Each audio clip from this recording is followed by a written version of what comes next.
know, they think that I just come in there and look for knockoffs, and that's not the case. I'm actually a sharp, smart fighter.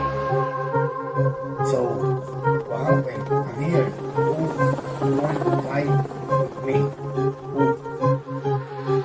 I really don't care who's in front of me. I don't feel like no fighter can beat me.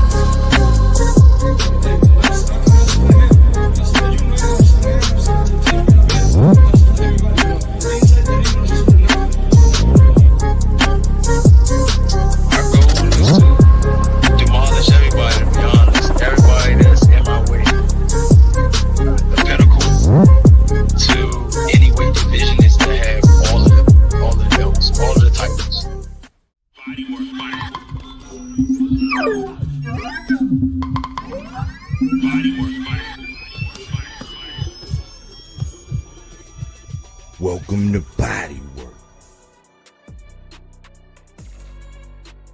Welcome back. It's Michael Rogers. Welcome to Bodywork Boxing. It feels so good to be back. How y'all doing out there?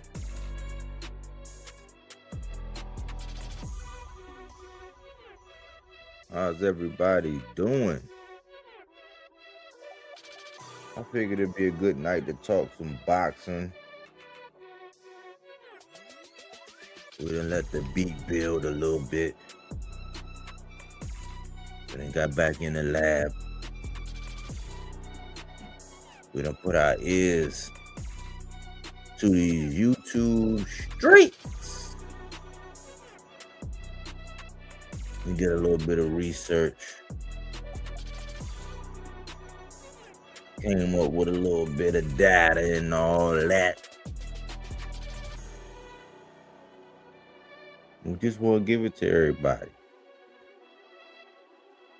So that when y'all having these boxing conversations, you can be armed. Cookie Monster. Bodywork. Salute, Cookie Monster. Mic check, 1 2 1 2, sounding crystal clear. That's what I like to hear. But I want to take a second to just vibe out for a second, y'all. We live to talk boxing another day, y'all. The boxing guys gave us a little something to work with, man. And I gave a precursor to this the other day when I said, we got to talk about that. June 27th, 2026. We couldn't plead the fifth. We had to come out and spit that shit. Let me stop playing around and add perhaps the best co-host on the planet. AC, what's good with you, bro? What's good with you, man? Just enjoying the day, man. Doing some research just across the board. And one thing strikes me a little strange, bro. It's how people will jump on a bandwagon of a talking point without understanding what that talking point or thing really is. And then taking just 2 seconds to research that and look at when that started as opposed to the argument that you're making. And you'll find out that it's usually 10, 15 years between that. And then another, damn near 50 years. So you're talking something like 70 years. And now everybody wants to make that an issue. Well, it's been part of the thing all along. Just like now everybody wants to make the issue with sanctioning bodies and, what are the sanctioning bodies for and yada, yada, yada. Well, they've been around for a minute dealing with boxing. But you don't even know what the sanctioning bodies really do, but you're ready to complain about it. Why? And when you ask that question, why, it brings me back to the Matrix. I think that was the second one where they saw the Merovingian. And the Merovingian just looked at Neo after they got all the guns and everything. And he said, "Why are you here? Do you know why? Do you know what you're here for? Do you even know really what you're doing?" No, you don't. The only reason why you're doing what you're doing is because someone told you to. And when you put that in context of how people move in large groups, especially on social media and talking points, no matter what the thing is, they get on board with something not because they chose to research it and come to their own genuine opinion. It's simply because someone told you to. And I just find that like, wow, it still hasn't changed since the Merovingian said that shit to Neo. Maybe nobody caught that part, or they was just too caught up in the movie and the guns. But I just looked at that one lyric and things like that, or that one line, and said, you can take a lot of profound shit sometimes out of a movie that's a blockbuster or whatever the case may be, but that's just the way life goes. And for those of us who are constantly in search, we find those little answers and those little tidbits of inspiration when things tend to get cloudy. Yeah, people still in the Matrix, long story short, man. And they know it, they know it's not steak, but it tastes so good, AC. Exactly. You a chef, so you already know, man. They know it's not steak, but it tastes good. Like, it was relevancy, was a new drug. Now it's validation. So if you hear a point that's been said, you can go over somewhere else and get validation. If you say said point, I mean, that's attention, that's admiration, that's validation. Now you feel like, oh yeah, I can puff my chest out now. Because you said you regurgitated something that was like, that if you really want to have a conversation about it, holes can be poked all the way through it. But I noticed I be going for the hive. Mm-hmm. You know what I'm saying? Like, not the zombies, you know what I'm saying? Like, sometimes I be looking at them like, dang, man, I know you just a zombie. Somebody bit you, you know what I'm saying? We going to annihilate you, but we got to get to the hive. When you go to the hive and you listen to what they say, they don't even be giving you no time. They don't give nobody no time to even poke the holes or to add some clarity to it. Because people love to say context. But in the context they do it, they play stupid, they gaslight. And then I realized this too. These people be having like what you want to call it, not routine, not rituals. They have I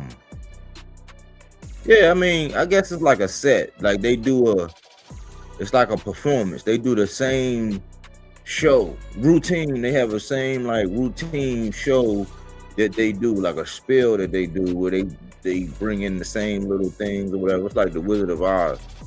Yeah, their shtick. No, I said like their shtick. Yeah, their shtick. Yeah, like so they be back there, spinning the wheel and honking the horn and pushing all of the buttons, but they got this thing that they do on a regular basis. And all they really care about is growing those particular type people. So some of the, big talking points that they bring up, like they don't even allow anybody to even mess with the hive and tell the zombies like, hey man, look at it like this. Let's analyze what you're saying. They do a lot of omission. They do a lot of gaslighting, but it's just the state, it's the state. And it's not just subject to boxing. It's in any little genre. We just happen to be in this niche market of boxing. So that's what we focus on. But, just as much as me, you see it in other sectors of entertainment and just business and life. You know what I'm saying? Especially on social media and YouTube, you see that. So interesting, man. That's very, very interesting. But I got some. I think this is gonna be a good one because I think people, in their haste and their thirst, they're jumping to a lot of conclusions. And I'm like, well, if we look at it, we can look at it a couple different ways. Like, we know who the favorite in the fight is. But then when you look at it and you peel it back, I'm like, man, it's looking more like a 50-50 fight. And I'll get into the reasons why specifically. But if I'm gonna be honest, I'm gonna say, hey, it's looking closer to 50-50 than one of these landslides. And a year or two ago, would I have said this? No. But with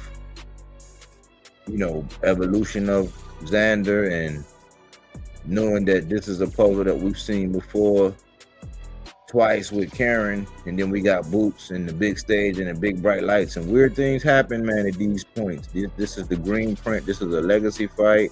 It's big implications and strange things happen. So I figure we'll put a stake in the ground for that. That's gonna be the meat and potatoes. But I'm gonna slide on into the housekeeping.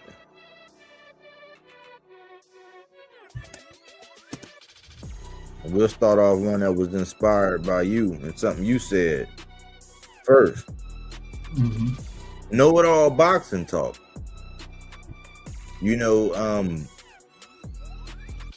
I've tried to stay away. I found myself trying to stay away from the know-it-alls. Like the know-it-all channels, the ones that just tell you, you don't know this and that, and it's like the fun is being taken away.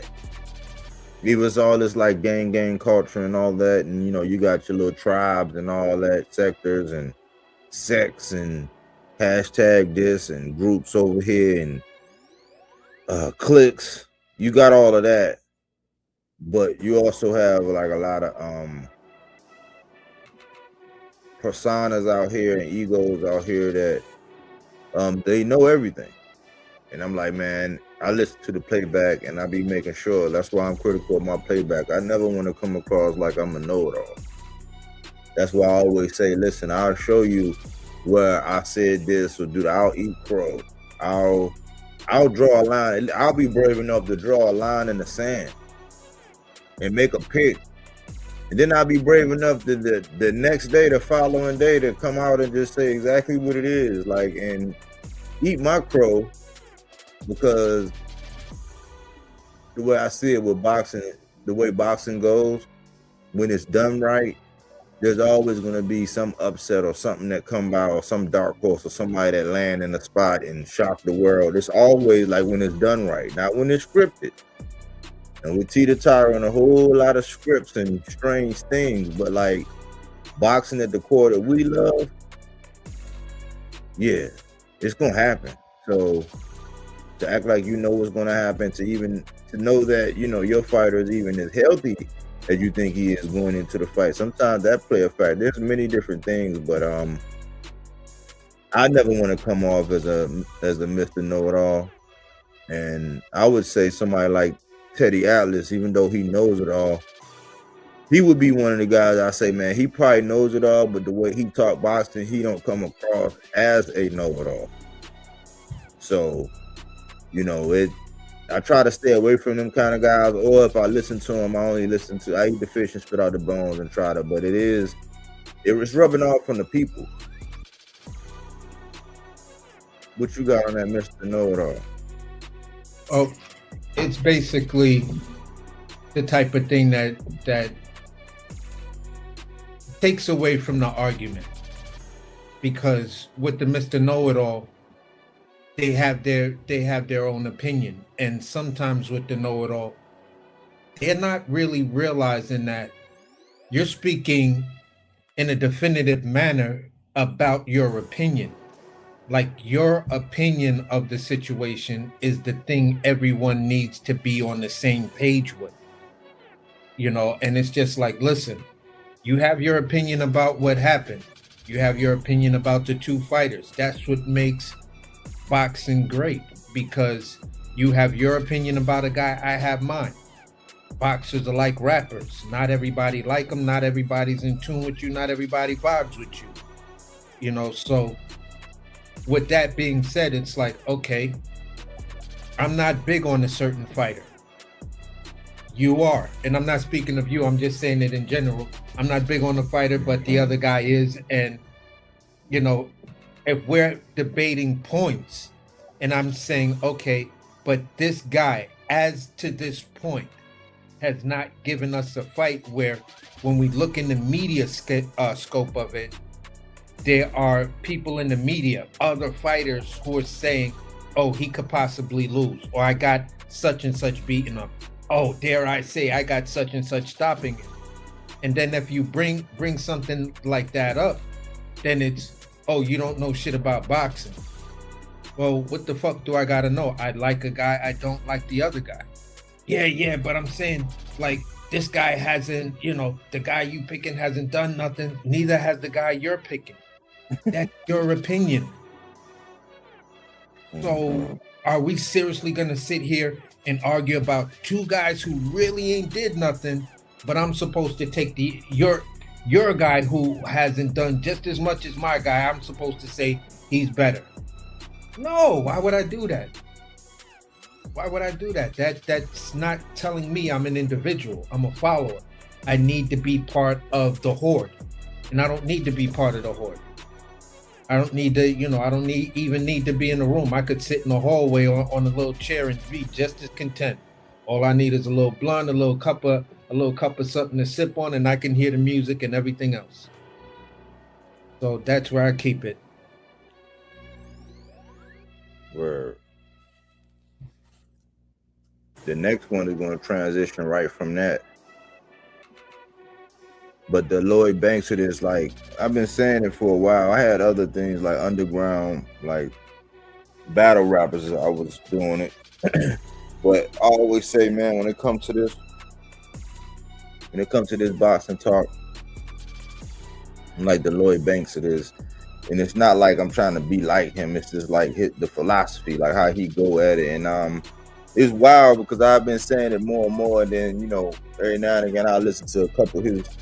If I do listen to music throughout the day, I'll listen to this one song that I like of his. But I popped up on my timeline and I said, man, that's why I rock with Banks. And this is what I want everybody to grasp when I be saying the Lloyd Banks of this. Listen to what Banks say in this little clip, so that the 300 know what I be saying when I be like the Lloyd Banks of this.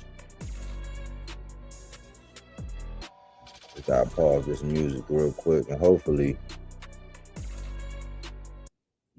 don't nothing happen, man. But I don't own the rights to it if it is something that's copyrighted. But listen.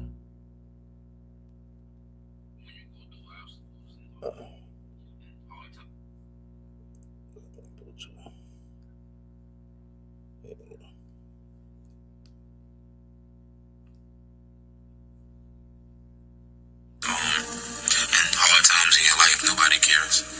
You know, they like the ultimate, the end of the movie. They don't really care, you know, about the ins and outs and the hard times. They just want to see the success story. And knowing that, I wash my hands with feelings as far as the industry goes. You know, I keep a close relationship with my fans. That's why I keep putting out so much underground content. So regardless of how much they hear me in the radio, I don't ever want to be the one that's not in the rucker. I don't ever want to be the one that ain't in the barbershop talk. You know, it's like I want to have both. And if I can pick one, I'd rather be a god in hip hop in the streets than to be, you know, a big commercial pop star. You know, that's not respected by my peer. When you go through obstacles and hard times in your life, nobody cares. You know, they like the ultimate, the end of the movie. They don't really care, you know, about the ins and outs and the hard times. They just want to see the success story. And knowing that, I wash my hands with feelings as far as the industry goes. You know, I keep a close relationship with my fans. That's why I keep putting out so much underground content. So regardless of how much they hear me in the radio, I don't ever want to be the one that's not in the rucker. I don't ever want to be the one that ain't in the barbershop talk. You know, it's like I want to have both. And if I can pick one, I'd rather be a god in hip hop in the streets than to be a big commercial pop star. That's not respected by my peer. When you go through obstacles and Man, he hit the nail on the head with that one. That's how I feel. Like, I started saying how boxing was, and it was like, yeah, people just want to see the success story. They want to hear about how you got signed with the Zone, or how you got this amount of subscribers, or how, all that commercial stuff. And I'm like, I feel the same way about this. I felt that way about music when I was doing music, actively doing music. I felt the same way about the industry. It's like, man, I ain't never going to like try to be Icarus for what? I'm not sitting down on no couches. And even in boxing, I'm not sitting down on no couches. I'm not trying to get behind no doors. I'm not going to put myself into a pretzel or go out and buy knee pads and jock straps and throat coat and tonsil jewelry for what? I'd rather be like an underground, like where I'd rather be what this channel is and do it the way this channel do it, to where all them views, there's somebody watching them. You know what I'm saying? Like, can't guess like me. But when I be competing with some of the big guys and their numbers, like my numbers compared to their numbers, ratio wise, I know where I'm at. But just like Banks, I'm gonna cater to the hardcores. I'm gonna cater to the ones like the 300. Like, that's my demographic, the 300. The ones who, they're not gonna go with the master. Like, yeah, they might go here, and there, but like, they know what's really real. They gonna say what need to be said. They're gonna look at boxing through the proper lens, not through no rose-colored glasses. We're gonna, stand on business. We're gonna say what need to be said, even when it's uncomfortable to say it, because silence is consent. So, like he said, I'd rather be a god on the underground where it's like, nah, oh man, that one only got 60 views, but it's probably the hardest, like, live done that week. It's not about the views, it's about the message.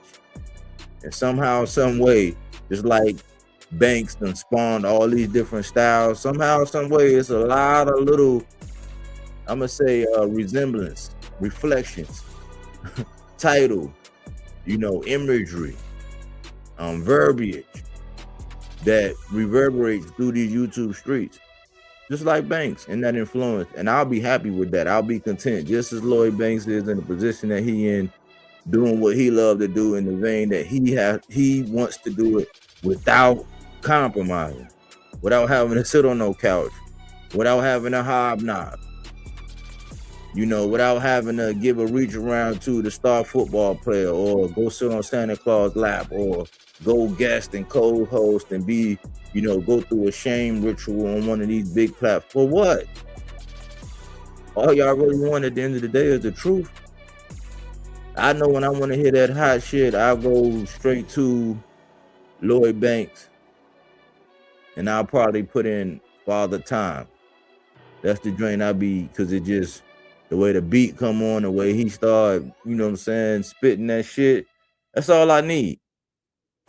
That's all I need, so in the vein of that, that's what this is. And Banks ain't never really claimed to be a know-it-all. He just stayed the way he was, never compromised. Could have. He could pop out right now and change his whole style, image, all that, and blow. But he ain't gonna do it. Why? Because he's content with doing what he loved to do, how he wants to do it. Not being puppeted, not being, bent over,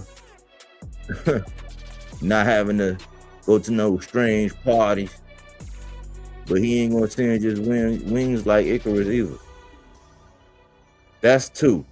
That's number two. The last one. Devin's energy for Ryan is getting terrified.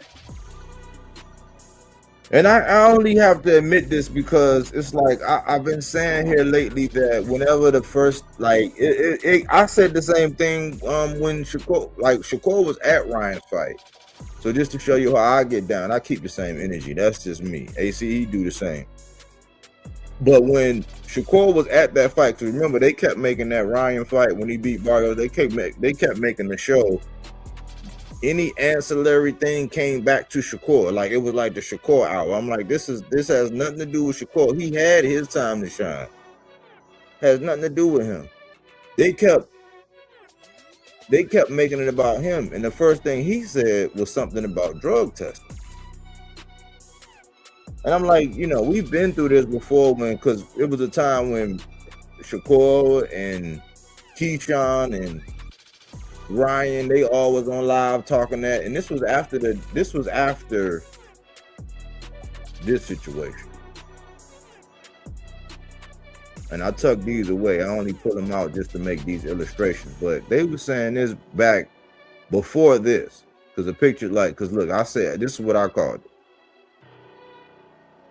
I called it April Fool's. That's what I called it. Because I told Devin, I said, Devin, don't go play in the sandbox with Ryan, man. You got these other champions. You don't got to do that. Make Ryan go get right. Ryan would have had to get right before he even did that. And Devin would have never got that blemish on his record. Like that whole fiasco, that fight where he got knocked on his keister. Like we would have never even witnessed that. Like the whole ordeal would have never been done. But I was like, man, all right, you're going to be an April Fool's. And like, you know, sure enough, 420. It was a Haney pack. Now, it was something adverse that happened with Ryan and the Ostarine, you know, that substance turned him into a star and all that, but they were saying the man ain't have no right hand. He just had a left hook. And I'm like, well, damn, how the hell did his face get like that? And I had to go back to this because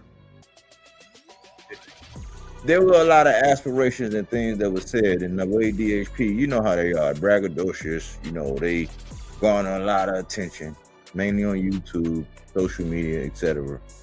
But like, it was a lot of things being said, and there was a lot of gas that was, you know, out here. And I was thinking about it, I said, okay, he won his get back, but then he went the legal route. And I'm like, okay, you gotta do what you gotta do legally. You know what I'm saying? They say everything that's lawful ain't expedient. But I guess he made it some kind of way to be expedient because through the lawsuit is how they were talking about the rematch. Now, Ryan did wet the bed by losing to Rolly. Maybe Rolly got better. Maybe Rolly got Ryan's number and Ryan got Devin's number, but we want to know if Devin got Rolly's number or Rolly got Devin's number.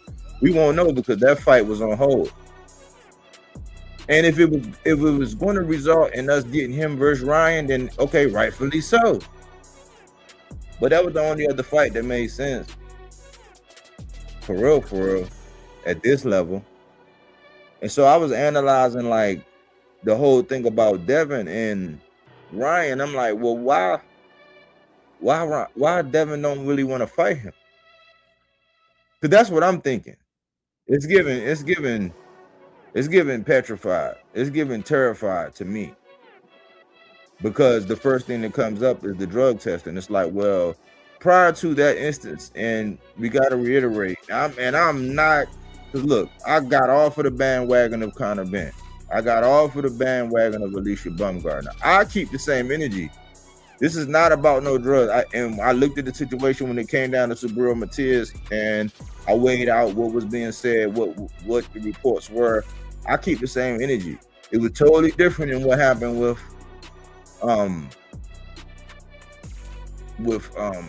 big boy up there at 160. This guy, Janabek. I was keeping the same energy about it all. And when I revisited, I'm like, why does he keep going back to the drug test? Because he got suspended because he didn't disclose the substance. Okay, you can say technically, oh, he didn't want to go to the court bar. He just said, listen, man, I'm gonna cut my losses right here. They're going to suspend me anyway because I didn't do it. And you know, New York, they really don't play for real. So as we can see now, you know, ask Devin and them now about New York and how they play. AC is up here. He can tell you about New York and how they play. So I'm like, why is he bringing up that? I said, because You have that one instance when he popped, but this is not somebody that done popped, and you know, this is like he had 2 fights after that. And you think that wasn't in the clause, especially like Mario Barrios not having that in, like, so it's just, to me, when you automatically default to that, now you have your own little, you know, PTSD type thing. That's all I'm gonna say. Like, you have your own baggage because of that fight.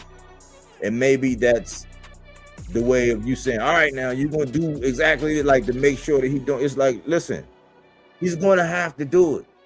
He's with the WBC. He has that belt. Like, he didn't have a belt before. But regardless, he's gonna have to do it. And outside of that one thing, that was the only time that something came up to where they said the man had blah, blah, blah. So it's like, it's not a track record of that. It's not. So I'm like, well, what is it? What else could there be? Like, I'm, you know, and I'm not like, I respect Devin's last move. I'll put it like that. I respect his last move. I respect what he was able to do when it came down to Brian Norman. And I respect what Brian Norman said afterwards and what he learned. And it showed me another aspect of Devin, because I was one of popular belief, like how Mr. Gary Russell said, how, you know, he's a Frankenstein fighter, basically, because you go to all these trainers. Well, Bill and Dev, they found out a way to make that work for them. Everybody is not going to be able to do that. You know, I think Tank, he's one of the ones with Coach Calvin and Coach Kenny. You know what I'm saying? That's it. You know, he don't need to venture outside of that. Don't, like, if it ain't broke, don't fix it. Like, y'all got, it's something special with that. Dev, you know, he can get tutelage, he can call in, you know, Zab, he can get, you know, Roy. He got a lot extensive background with people that he can draw from, a pool of resources, Mickey Bay, a plethora of people that can help him get the job done. And Brian Norman made light of that, and I said, okay, well, maybe that works for him, because it changed my perspective on Franken fighters. You know what I'm saying? These Frankenstein fighters who jump from trainer to trainer to trainer. So, although I'm still not technically a Devin Haney fan, I'm really not. You know, I wish the young man well. I recognize his skill and his talent. You know, I can appreciate what Bill was able to do for Devin. You know, so all of that stuff, like a young man, young successful, getting his money, doing it, like, especially he get hit in the head for a living. I respect all that. It's just, I'm not the fan. So I laid off of him out of respect for the last move, long story short. And I fast forward up to it, and it was like, okay, we were supposed to get the Ryan fight. Everybody was okay with the Rolly fight. I would still be okay with the Rolly fight, but if it's not the Rolly fight and there's no intentions with Keyshawn, it brings you back to the necessary evil in fighting Ryan. And Ryan was saying some stuff. He was talking and he laid down wax. I could play that. I'm gonna save the time for that. But I just think that Devin is. I don't think Devin really want that smoke with Ryan, man. But we gotta be real. I don't think he really want that smoke. It's a big fight. It's bigger than it would ever be. More implications. What y'all gonna let the beat build for another 5 years? Like, who knows what's gonna happen by then, especially the way boxing is going. Like, me and AC can keep me honest. Maybe if D Calico out there, somebody else who, you know what I'm saying, love and appreciate that, maybe they can keep me honest on it. But I just think that I think Devin is kind of scared of Ryan. I think Ryan is right when he's saying he's terrified. I think he has PTSD. Like, I don't know what else there could be. But those are all three of the housekeeping. Well, I'll start with the last one and cover that, because the second one had some interesting thoughts within it. For me, I'm disappointed in this situation. So I was disappointed in finding out that you're moving away from the Rolly fight. That fight right there has just has me blatantly feeling like you ducked that fight, and now you have nothing on the table. So everyone was saying, you know, after you beat Brian Norman and Rolly was still, Ryan didn't have his fight yet. Yeah, so we just waiting on the winner of Ryan, so Dev and Ryan can get it on. You were speaking to that fight, and you was like, yeah, it makes sense. It's I want to get my get back and blah blah, and now the opportunity is right here. So for me, I'm like, okay, are you gonna drop a statement letting the fans know that, hey, I'm not looking to take this fight right now because I want to get another belt, and we're still going to look at it like, wait a minute, hold on. If that's the case, Ryan has a belt. He's the newest addition to the champions that are there. So he has a belt. That's a unification. That's what you want. What's the issue? You know, and for me, anything less would be you want to try to have that leverage over Ryan because you know you're going to be subject to A side, B side stuff if that shit even matters in a rematch, which I don't feel it should, or it has a place because people just want to see the fight. It's a great fight. It's the fight that all the fans said makes sense. Wait, yeah, you get a belt. Ryan get a belt at 47. Now, let's just say this is your last dance regardless. This is your last dance. Now it's for unification. I don't know where Ryan's going to end up at. I don't know where you're going to end up. Ryan looks to me like a guy who can easily make 154. There are rumors that said you can make 154. So at the end of the day, man, it's just like there's nothing between you and Ryan right now but air and opportunity. And you're telling your homeboy, the drug commission, yo, hold on, stand right there, hold me back. And yo, I'm dead ass serious. Make sure you hold me back. And then you're gonna start to pop off, and Ryan's just gonna be sitting there like, bro, what are you doing? That's your own. Come on, man. Do you really want to get this on or not? And at first, I might have been leaning towards getting on Ryan because after Ryan got his belt, he was talking about, yeah, that fight is always going to be there. But then Ryan saw that, okay, why not strike while the iron is hot? I'm coming off an impressive victory. Dev's coming off an impressive victory. Why can't we make this fight right now? You got nothing going on. I really ain't got nothing going on. You know, what's up?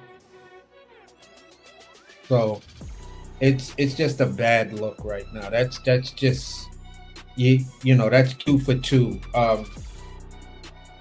For the second one, speaking of Lloyd Banks and understanding just where boxing is and where this channel is and things like that.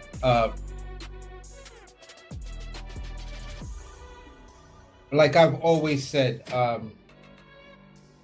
things have a way of working themselves out, and people really understand where they want to be. There's an old saying that says, if you put 100 people in a room, you'd be surprised at the percentage of people who would actually take that $1 million and say, I want to build upon that and become a millionaire. Most people are not interested in becoming a millionaire because they just want enough money to take care of their family and do what they got to do and things like that. And some people just feel like, you know what? Where I'm at, I don't need to be, you know, the brightest star in the sky. Because no matter what, if I'm a star, you can still see me amongst the other stars in the sky. I may not shine as bright as other people, but I'm there. And I've always looked at it like, with me, I have a tendency, I love being behind the scenes.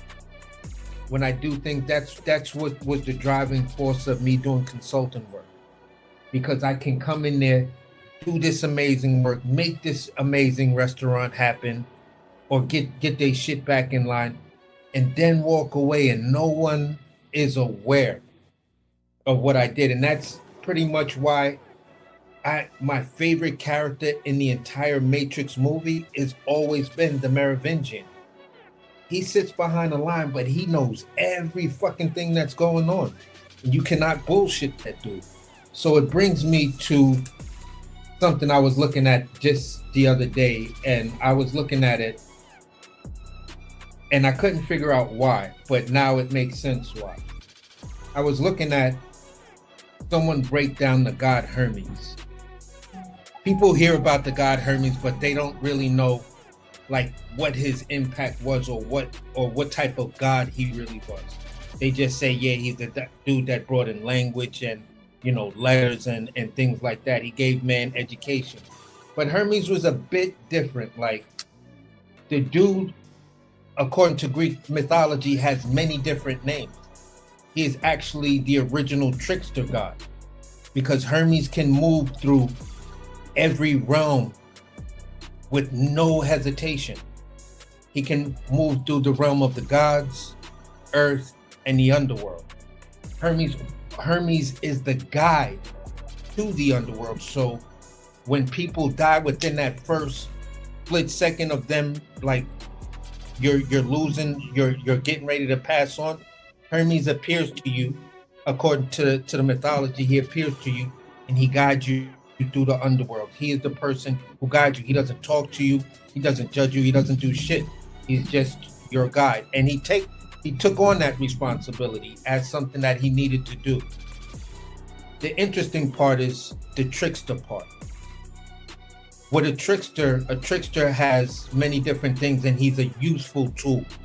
Zeus used Hermes to kill one of his foes.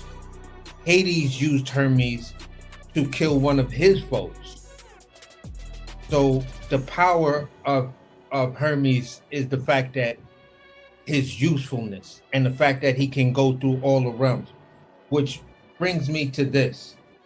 When you go to channels and you're looking at the know-it-all who's trying to cater to everyone, that is the classic trait of the trickster god Hermes.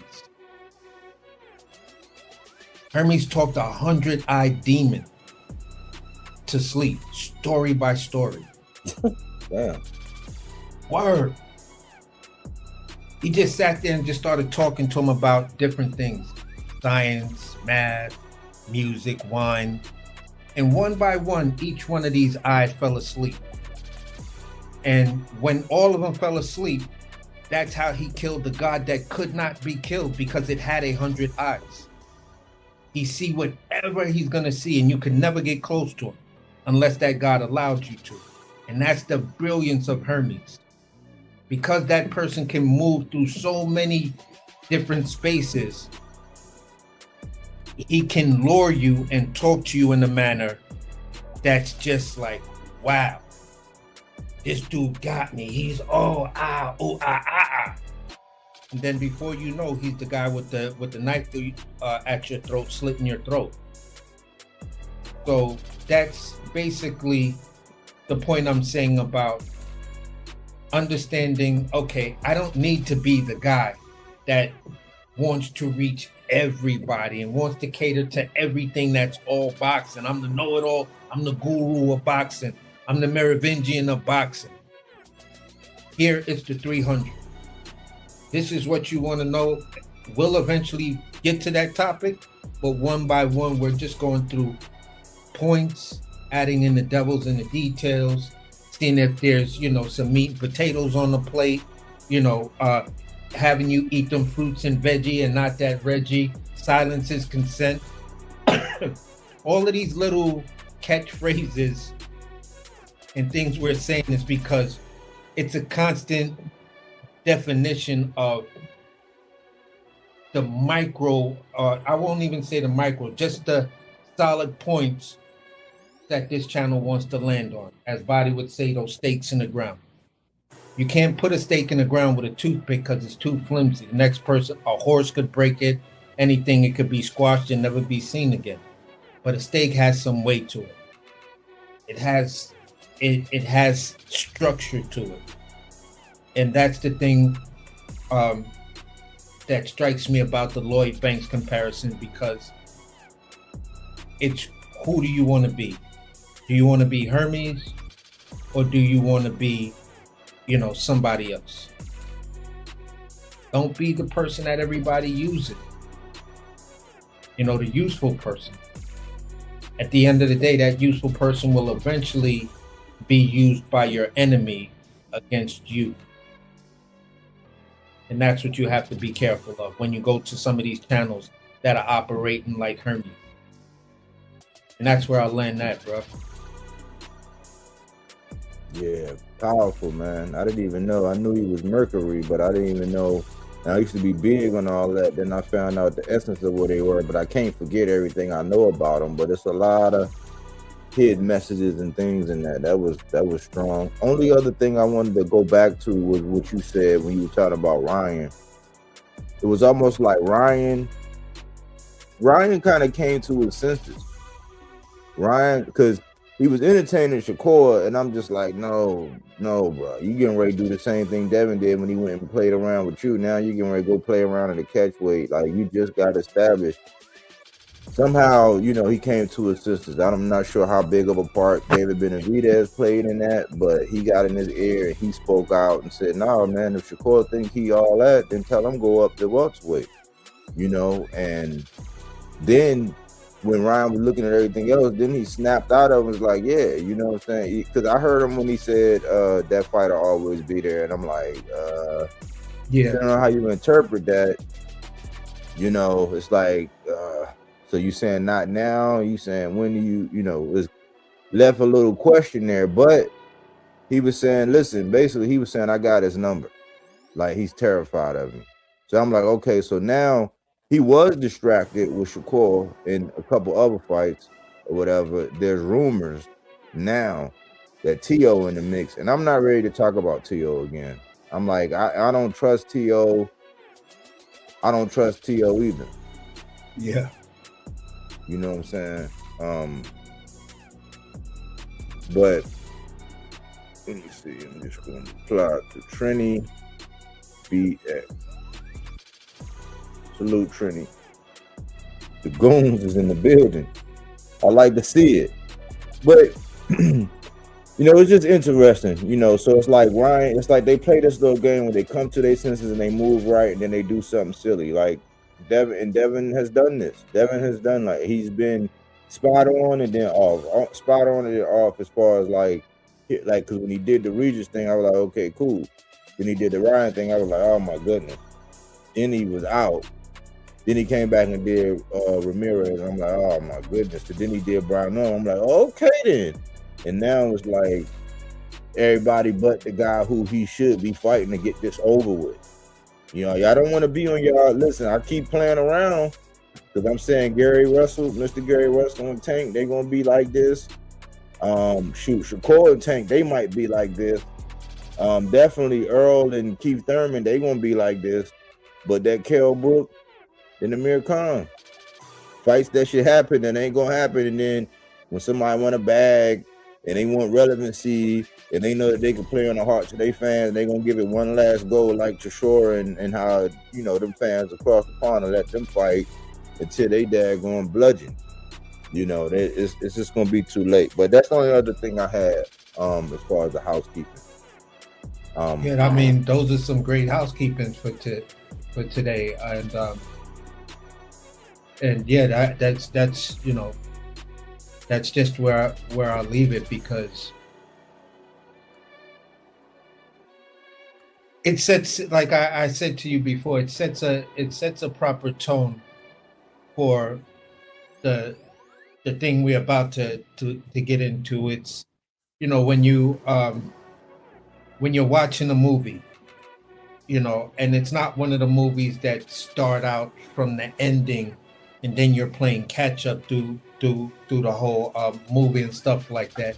You know, eventually this thing is gonna happen, and you're caught in the movie to find out what is that eventuality and what is the time and place that happened. And you just look at it and you just say, all right, if people are really in tune to what's going on, even if they're new viewers, they'll be like, okay, that was the opening. Now here's the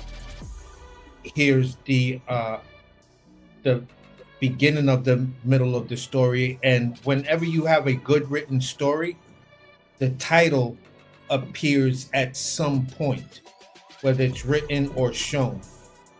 You know, so when that part happens, now you know, okay, now we in the movie. Now I need to pay attention. And I only say that because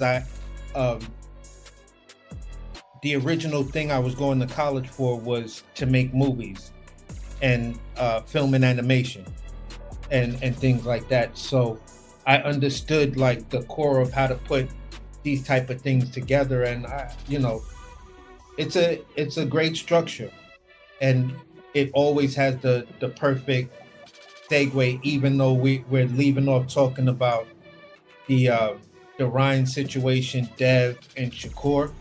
Now we're getting ready to go into the other name that's within that space, and someone else named who's popped up in that space, but he's looking for his voice, but his voice is not in that area. It's over here on the side over here. You're bringing your voice with you, so you don't have a reason to look for it. So without putting the cart before the horse, I think that might be a great introduction or segue into the actual meat and potatoes of the show.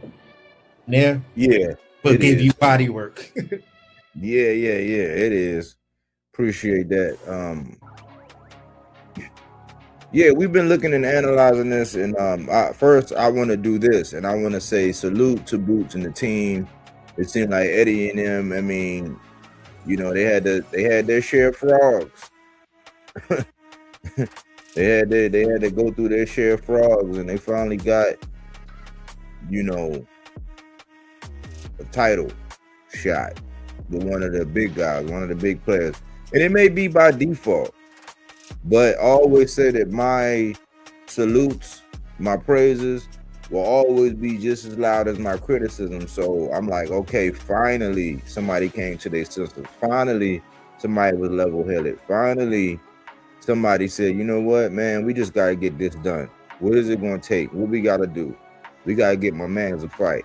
So I want to first say salute for that.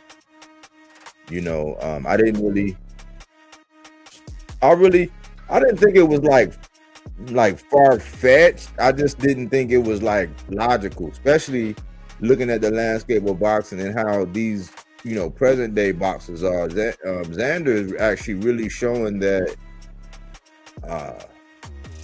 he got some he reached down in his pantalones and he got a set of cojones. That's what I'll say. And it's weird because the first reaction from Desert Storm Bradley was, Xander's contract must be up. And I'm like, it always amazes me, because I be confused when these guys, like, especially with a guy like Tim Bradley, Andre Ward, but mainly Tim Bradley. I stopped listening to Andre Ward. I'll go to his classic ones, but like I don't listen to them, man. Like I'll listen to Tim because Tim's bipolar, So I listen to Mr. Bradley. I don't listen to the troll named Tim, So you gotta pick and choose. So I gotta watch them all, but I don't listen to the troll Tim. I listen to Mr. Bradley, the Hall of Famer. And it's weird because he has a relationship with Top Rank, and I even seen him with his Top Rank shirt on still. And I'm like, okay, so you're probably getting some bread somehow, some way. You still probably loyal. I mean, and they were good to you. So, you don't gotta like on Top Rank. That's not what I'm saying. What I'm saying is, it amazes me how a guy like Tim, the first thing he'll say is, "Oh, well, Xander's contract must be up." It's like, when we get the fights we supposed to get, it's like the ones who we look to, the ones who would be the standard, like the Hall of Famer, like the first thing to come out. It's like hearing something like that from him. It confuses me. It's like, this is why boxing fans today are the way they are. Pessimists all the time. Even when the boxing gods give us something, we still crying. So that was my first thought. And then he went, like I said, he's bipolar. Then he came out and he started talking about all the things and oh man, this fight ain't gonna be as easy as you think. I still got Boots, but it ain't gonna be as easy as I think. Oh yeah, cause them holes. Oh, Boots gonna have to fix them holes. And he went all into his little. And I was thinking about it, but I was looking at it from a different perspective. And I also want to remind people who might not have frequented the channel, the last fight I went to was a Boots fight. I took my lady to go see Boots. We went up to Atlantic City when he fought Stan Giannis, so we got to see that unification. And I was all aboard with the whole go undisputed. Me being in Baltimore, Philly being right there, I'm like, I'm a Philadelphia Eagles diehard. It's tattered on my shoulder. So I would love to be going to them fights and going up there and mixing it up and seeing all that. So I was on board. I was slowly, but I'm an Earl Spence fan, so I'm not a bandwagoner, but I was buying into Boots and what he was all about and this and this and this. But I've been following the moves, and more of the criticisms have been for Eddie, because I've been down that path and I watched Eddie, right? But more so, I started looking at it even more critically, just like we do over here. I started saying, okay, this is a familiar problem for Boots, right? This is not like the typical Jaron Boots Ennis breakdown. We're analyzing a style matchup. We're not talking about popularity. Have we seen Boots deal with this kind of style consistently? Because when he was up against Karan, now this was a couple years ago, this was 3 years ago, but people still celebrate Errol Spence. That was January 2023. People still celebrate Errol Spence getting, you know what I'm saying? They still do that, but it's been 3 years. When what Karen showed was, he showed extreme lateral movement. Do Xander got extreme lateral movement? He was a low risk. Basically, he was a safety first type fighter, but highly disciplined. Can Xander be like that? I think he has to be, right?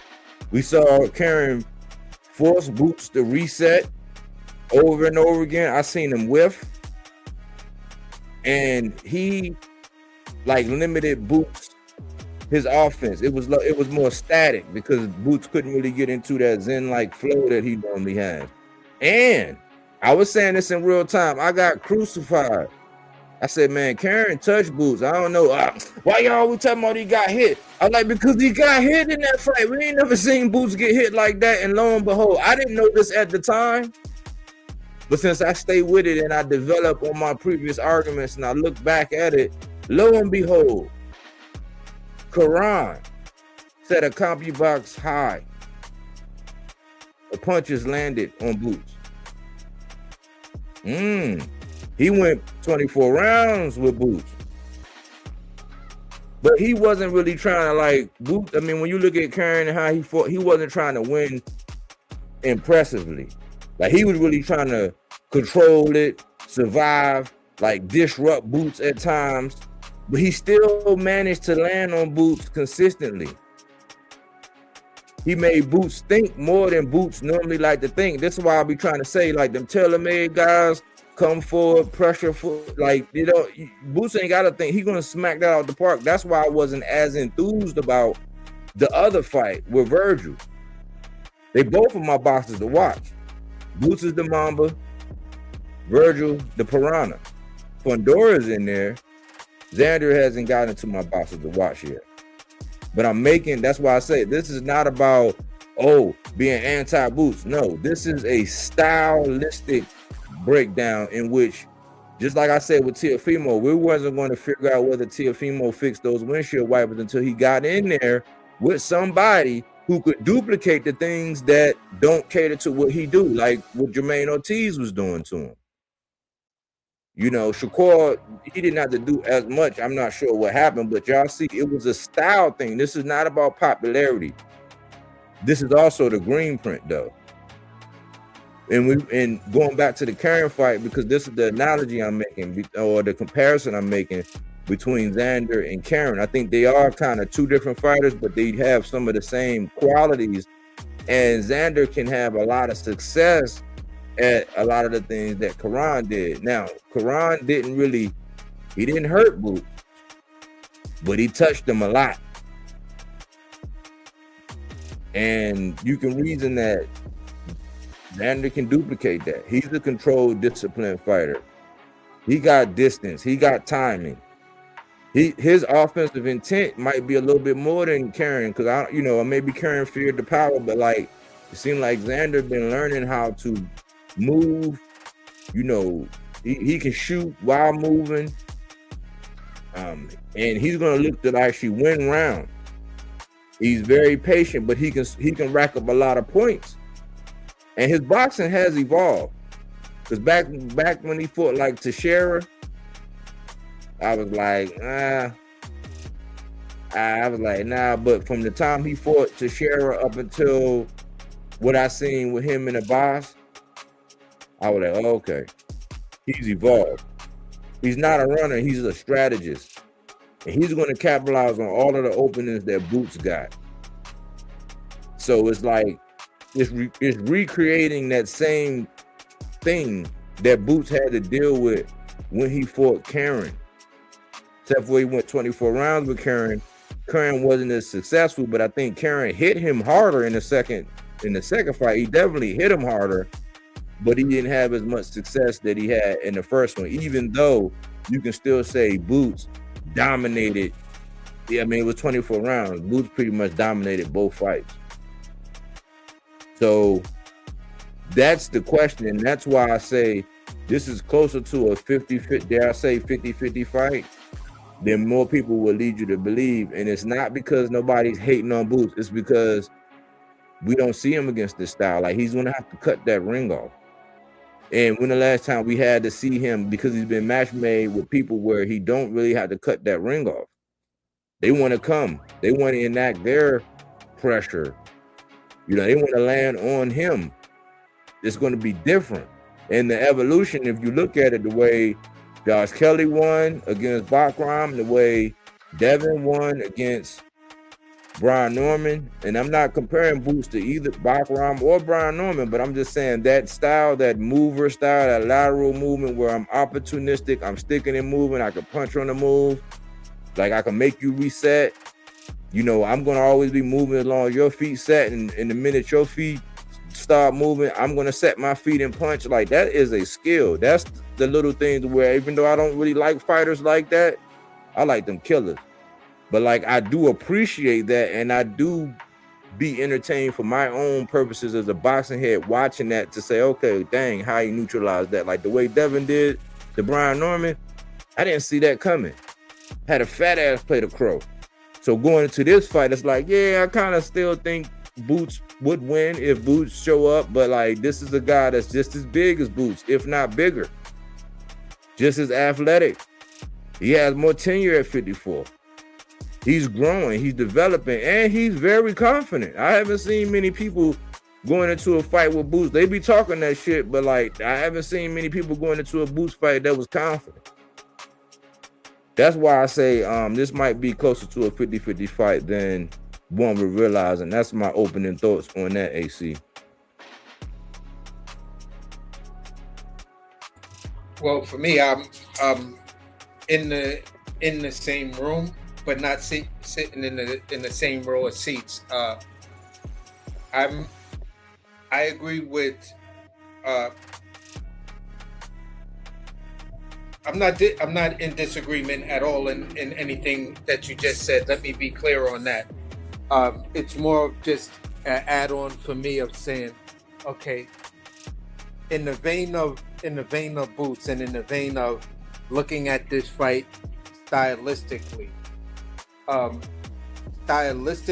If we're talking about a technical fighter that's young, not afraid to engage, is actually someone who is looking for forward to this fight because they see that it's a path to their own greatness. Stylistically, it's a even matchup, but there's one part of it that I have to say this, and I think this is going to be the thing that ultimately may make the biggest difference in the fight is feet.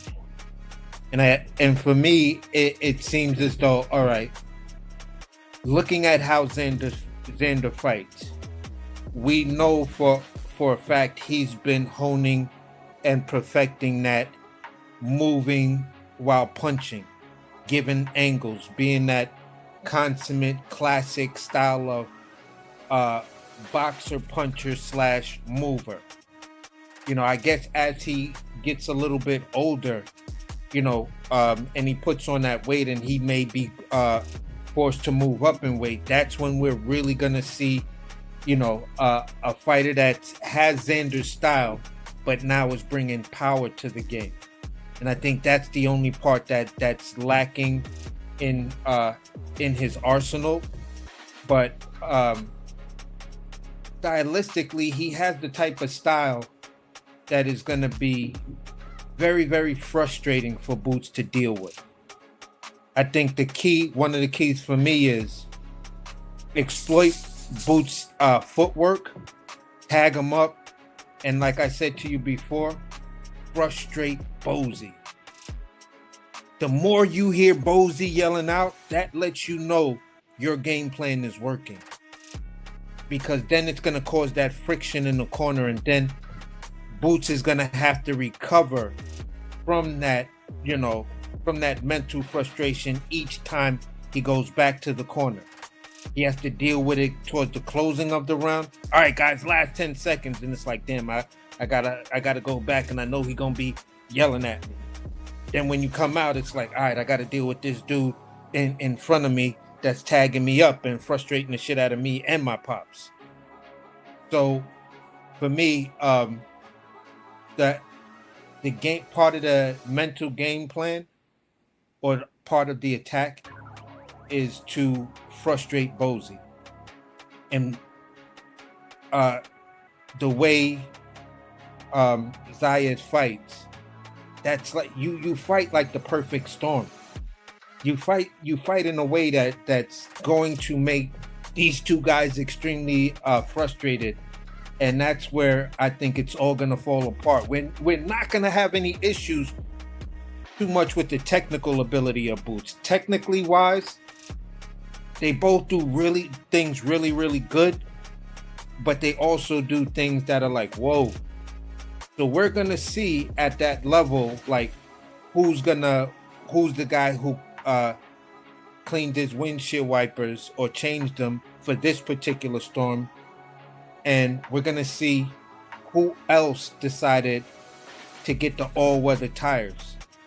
I'm not gonna be on slicks for this track. Because I know it's gonna rain, so I need my all-weather tires. And that's the footwork for me. Who's going to look at that situation, maybe look at that gap and see if Bozy can close that gap. Or maybe Bozy may have him say, you know what? Since we already got Cruz over here, we're gonna let you do some work with Cruz so Cruz can tighten up your footwork. If not, if he ain't tightening up that footwork, it could possibly be a what the fuck are we looking at type of situation where we're just seeing Xander styling and just not putting Boots in any danger, like where he's catching him with shit that's like we seeing Boots rocked and stumbled all over the place, but just clean ass shots that are like, oh my God, he fucking you up, bruh. So these are the things, and for Xander,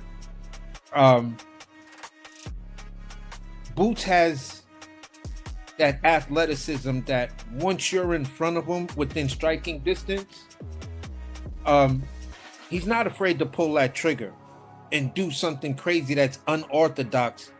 You know what I'm saying? And possibly catch you with it. Like, my biggest issue looking at Xander in his last fight with the boss, sometimes when he planted, when he sat down to really throw his punches, or he went into a guard, that guard didn't seem tight enough. And Boots uppercut, that's one of, to me, that's one of his most underrated weapons. When you look at the highlight reel of how he got Lima out of there, he shot that uppercut. Same thing, the uppercut set up the shot with Costio Clayton, and it set up the shot with Lipinets. Like, people sleep on the shot, that the punch sequence that Boots loves to throw when he's getting ready to finish you, or he feels he's going to finish you. He wants that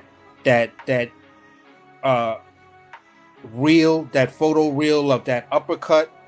And once he gets that and got you backed up, he's just going to start letting those hooks just go.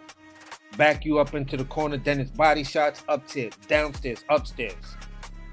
And that's how he finishes guys. So, Xander, you have to be aware of Boots' uppercut. That shit is thrown from weird-ass angles. He can throw a look-away uppercut. Like, if you're talking about a rucker basketball player that could hit people off with passes and no-look passes, that's Boots with an uppercut. So you got to be careful of that, Xander. That might be the shot that, where some people are talking about, Boots may stop Xander. That's the shot that I see setting Xander up. Like, Xander gets caught with that, I'm gonna be like, oh my God. And if I see Boots throwing that often, I'm like, yeah, I hope Xander team is really looking at that, because Boots is looking to stop you. If he starts letting that uppercut go, he's looking to stop you. Yeah.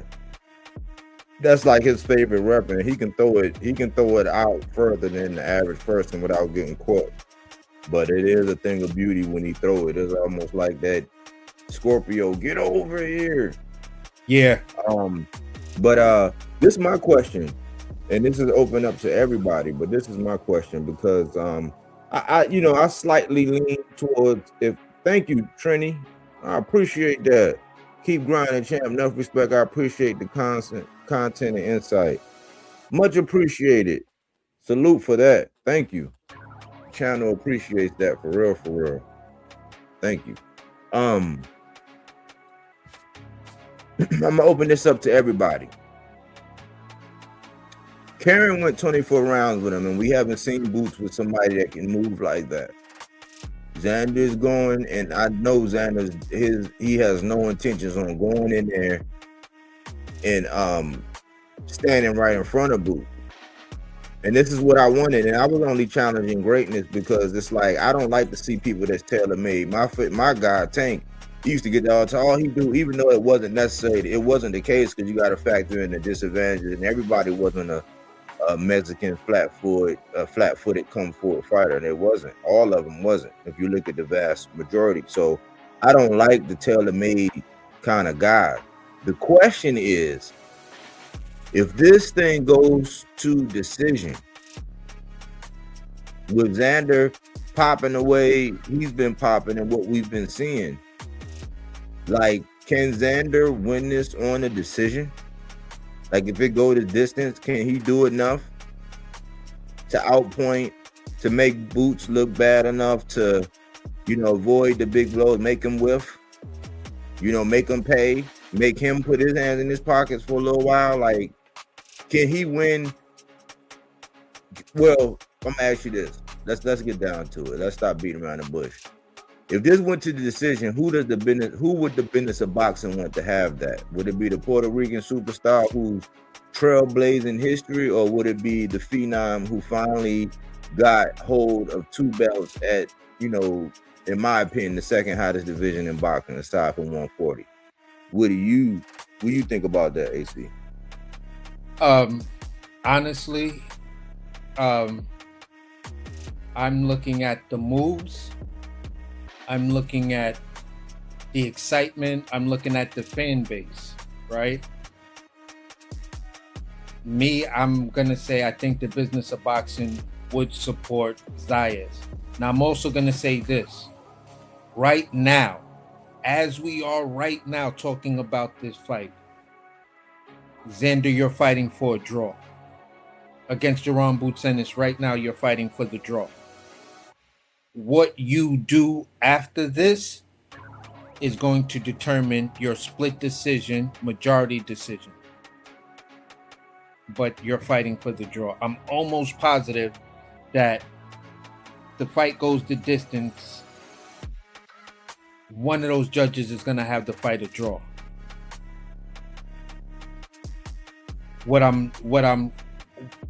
The part that's scaring me is one judge has it as a draw, one judge picks Boots, the other judge picks Zayas. There's the draw. You know what I'm saying? So for me, that's what I think Xander is fighting for. Boots is fighting for the split decision at this particular point.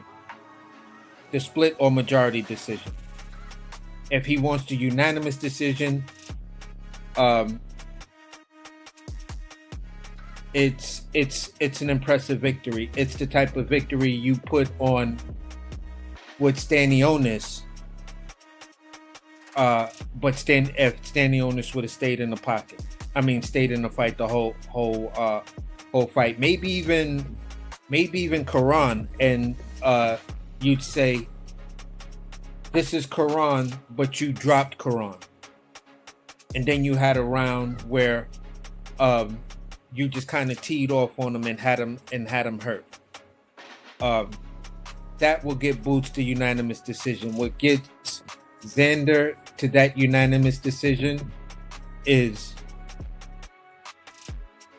you're making him miss. You're making him look foolish. We can clearly hear the announcers like, oh my God, nobody ever expected this and this and that, leading as the fight progresses and things like that. As well as getting off some shots that, you got Boots covering up. You may not be, doing the damage that's gonna drop him or get you to TKO, but you letting them flurries go at certain points and then move out and get on your bike, jab him up, go downstairs, hit him with a good body shot, then go back upstairs with a flurry. That pattern frustrates Bozy, frustrates Boots, and it brings you to a majority to a unanimous decision. But the scorecards is still going to be unanimous, but the scorecards are still going to look fucking weird. You know what I'm saying? So no matter what, the business of boxing is going to show its face here and there. Maybe the business of boxing is just tired of Boots. I don't know. Well, I think they thirsty for Boots. I think that this is who said that?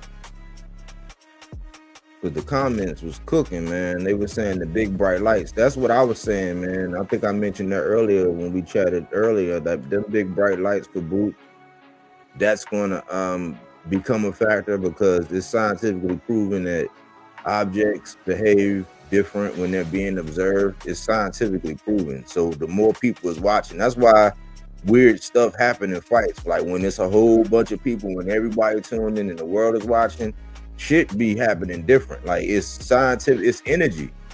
Yeah. So that's what I question, because okay, he got the spotlight with the Stanionis thing, but before that spotlight when he could have had his real big coming out party was if he would have sparked Karen on that Tank undercard, man, he would have took off, he would have took flight. And now people, they see all of the talent, they see all of the skills, they know he's a gym rat, he's a good guy, he's he's a fan's dream. He needed the opportunity to be able to get in front of people, so it's nothing bad, but it's like seeing like on that big stage with all of that pressure saying that you the second coming of whoever and you the best thing since like you the next best bud. I don't like that whole scenario because you can switch and all that, but like all of that pressure for him going in there in this moment where he's expected. Like, cause look at how everybody talking. Everybody's just expecting for him to go in there and like put Xander's lights out. And I'm like, that's a lot of pressure. And you gotta think, Xander had experience. He's been getting in fights. I think he's been more active here lately. Yeah. We've been asking Eddie, okay, what you doing? Xander been moving. And the confidence of Xander. It's like he's moving like he knows something. It's like he's moving like it could be false, but the way he's talking, and man, he did the whole, my favorite prospect, shout out to Virgil, and he had the boots on and all that. Like his marketing campaign, it's like he's coming with it. He's giving his fans a lot. Like he's feeding his fans. So what do you think about that? No, that's the part that I like about what Xander's doing, because when you spoke of Tim Bradley earlier, yeah, Tim Bradley was also given that warning. Hold on one sec. Tim Bradley was also given that warning of saying, the way Xander's talking in that interview, they see something. He's running towards this fight. Xander's saying that, if I'm the guy who I'm talking about, then, this is what should be expected of me. And this is the type of thing I always talk about, to say, all right, looking at the landscape, you can go horizontally and it looked like he tried to go that way, or you could go vertically, or just knock off, some of the big names that may be a future threat to you. And in this move with making this fight with boots, when you really didn't have to, it's like, wow, that type of stuff I gotta give you credit for. I also gotta give Boots the credit for getting in there and wanting to take the fight. And it's the type of thing that says this to me. Where Boots was and how Eddie was moving with him, it left something for people like me to desire, like, what the hell is going on? What's going on with you, bro? And for the things I'm saying about the business of boxing, maybe leaning more towards Xander in this situation, is that you've had these opportunities. You could have taken out Brian Norman. You could have taken out Bachram. You could have taken out Karan. Then there was the Speedy fight. You know what I'm saying? Speedy, that's something different. Then you went out and beat the guy who beat Speedy. So the opportunities have been there for you. And there was no real movement when you had these weird petitions that you were kind of like timingly using the right timing to put in, so it gives the appearance that I'm chasing Errol Spence because I'm the number one guy up under Errol Spence. So you knew it was strap season, so this is what the champ wants to do. And these are like the things that make me question and say, if I see it, do the suits and stuff see this type of stuff? Like, yeah, we gave this guy a couple of chances. Yes, he's a good guy. Yes, he may, he has that quality, but is he the number 1, 2, or 3? And when it looks at it, overall, when you look at him, you're moving like the number 3. The number 1 guy is moving like Xander Zayas. You got your belt early. The first fucking thing you did was unify. And you didn't unify with just some weirdo dude. You unified with a guy that, people were like, oh shit, Abbas is, you know what I'm saying? Abbas got that pressure. He can box. He can yada, yada. There was a lot of talking points globally about Abbas. A lot of praise coming from people across the pond talking about a boss. So it wasn't like a boss was a Owisma Lima. You know, he just a boss beat Tellez. And just look at the fight we just saw with Tellez. Mm-hmm. Like, that shit is aging well. So for me, it's like, if I was one of those suits and making this conversation and was in this conversation, I'm like, there's a place for Boots. I think he's the number 3 guy. If we're gonna choose the top 3, keep him as the number 3. The number 2 slot is still open, but right now, I'd rather spend my money on Xander. He's got the country of Puerto Rico. He's, you know, he was in the thing with Bad Bunny at the Super Bowl halftime show. He's just there right now. His last performance in Unifying, you're screaming everything that the business of boxing loves right now. You know, you got that classic fucking Tito and the Man, like look when that TV show was on, you know, like the next thing that would trip me out was like if I was to interview Xander, I'd be like, yo, can you do a Tito and the Man impression and say, looking good? You feel what I'm saying? That, you know, and just rock that on a t-shirt one day. That'll kill it. Like, Xander is so marketable right now. Go ahead. But let me ask you something. When you say the number 3 guy, like, is that because you don't like Pandora? Like, it's like he's not. You didn't put him in there, like. So you saying you saying Boots? You saying Xander? No. Let me put it to you like this. That was just me not going through the mental Rolodex of all the key players at 54. Hands down, now that you brought his name up, it would be a travesty, an infraction against boxing if Fundora wasn't holding down that number 2 spot. Oh, okay. Fundora can actually easily be, you know, after this performance, you know, he could be in a tie within the business of boxing. Like, yeah, he just did that to Keith. Hopefully he'll fight one of these younger guys, but the only reason why I would have Fundora at number 2 is because let's say Xander wins this fight. Then that thing he said about Fundora, that, yeah, Fundora is on his tour to fight a whole bunch of old men at PBC. That shit is going to age really well, bro. I hate to say it. But guess what? Remember what we alluded to the other day when I said that'll be a whole lot of waiting? I just seen something where they saying that PBC and Josh Kelly talking. Oh, yeah.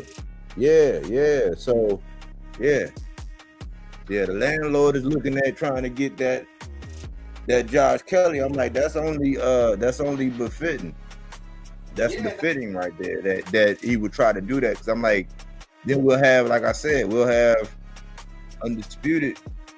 We'll have undisputed in three fights. That Xander's eyes and boots.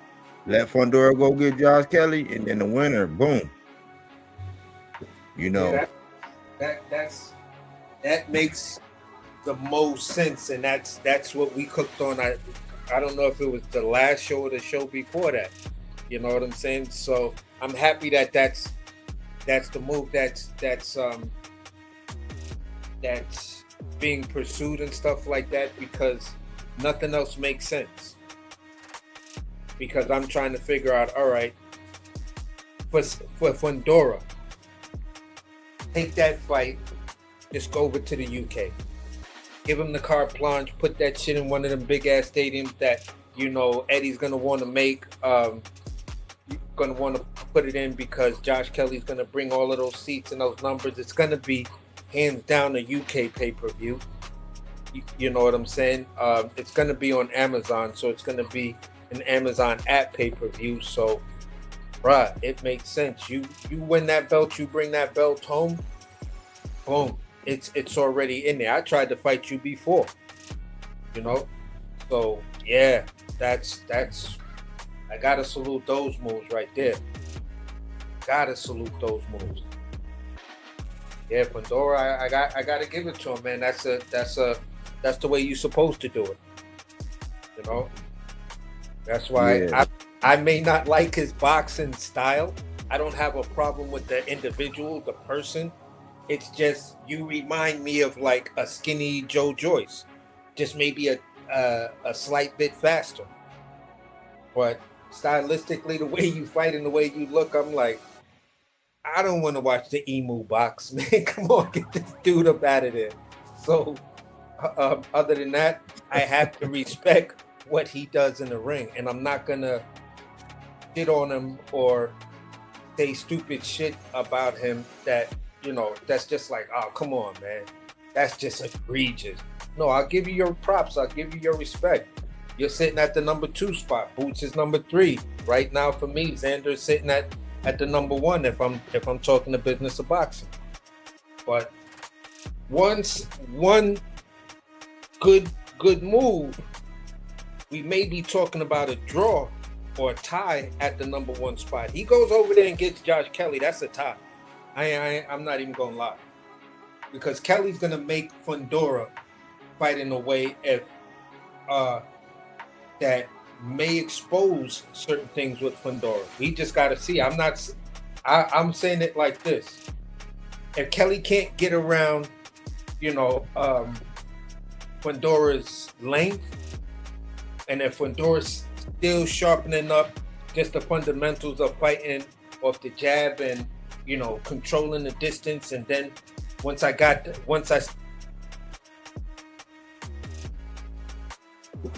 You cut out, you and let these motherfucking combinations go on you.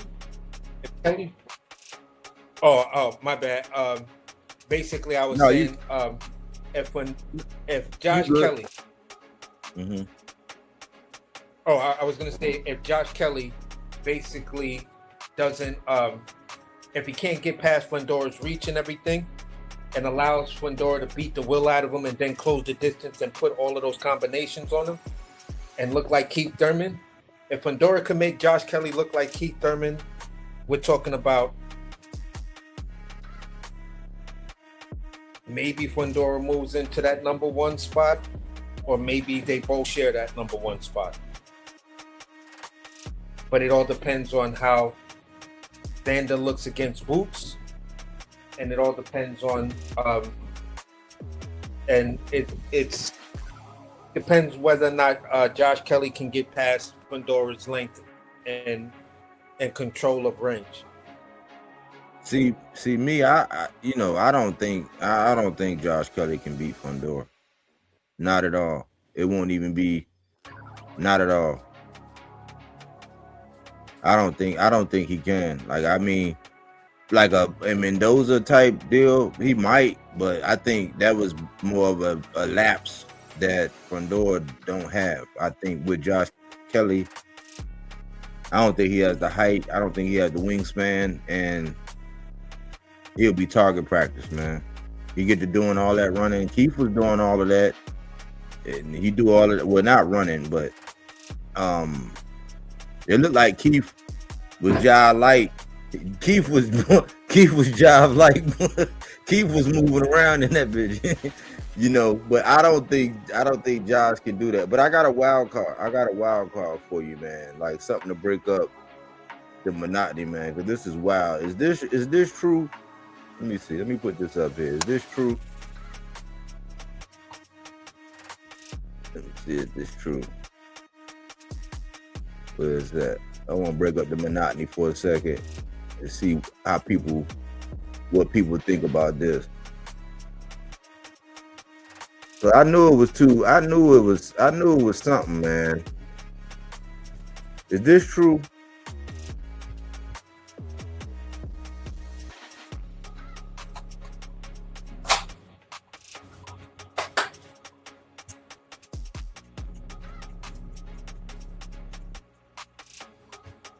Yeah, I saw that too. After you sent it to me, I would hope not, man, because then it's just like, I don't know, bro. I don't know about that one. Some fans are gonna love it. They're gonna be like, yeah, Bud is back, yeah, blah blah blah. Me, I look at it as, okay, you told the boxing world and sanctioning bodies and shit like that to kiss your ass on the way out, and now you're gonna come back for what? You're gonna fight somebody. I seriously doubt if it's gonna be a belt on the line, and maybe the only sanctioning body you could actually work with is the WBO. So we just have to see how whatever this is. I don't know. I don't know. Maybe it's something I was supposed to drop yesterday, being that it's April Fool's, but I don't know. What y'all think, man? Let me know. Wise Man, Tim, Melazar, D Calico, AJ. Man, did Bud unretire? What y'all think about that? Let me see. He said Pandora and Virgil Ortiz need to be fighting each other. Josh Kelly won't go near front door.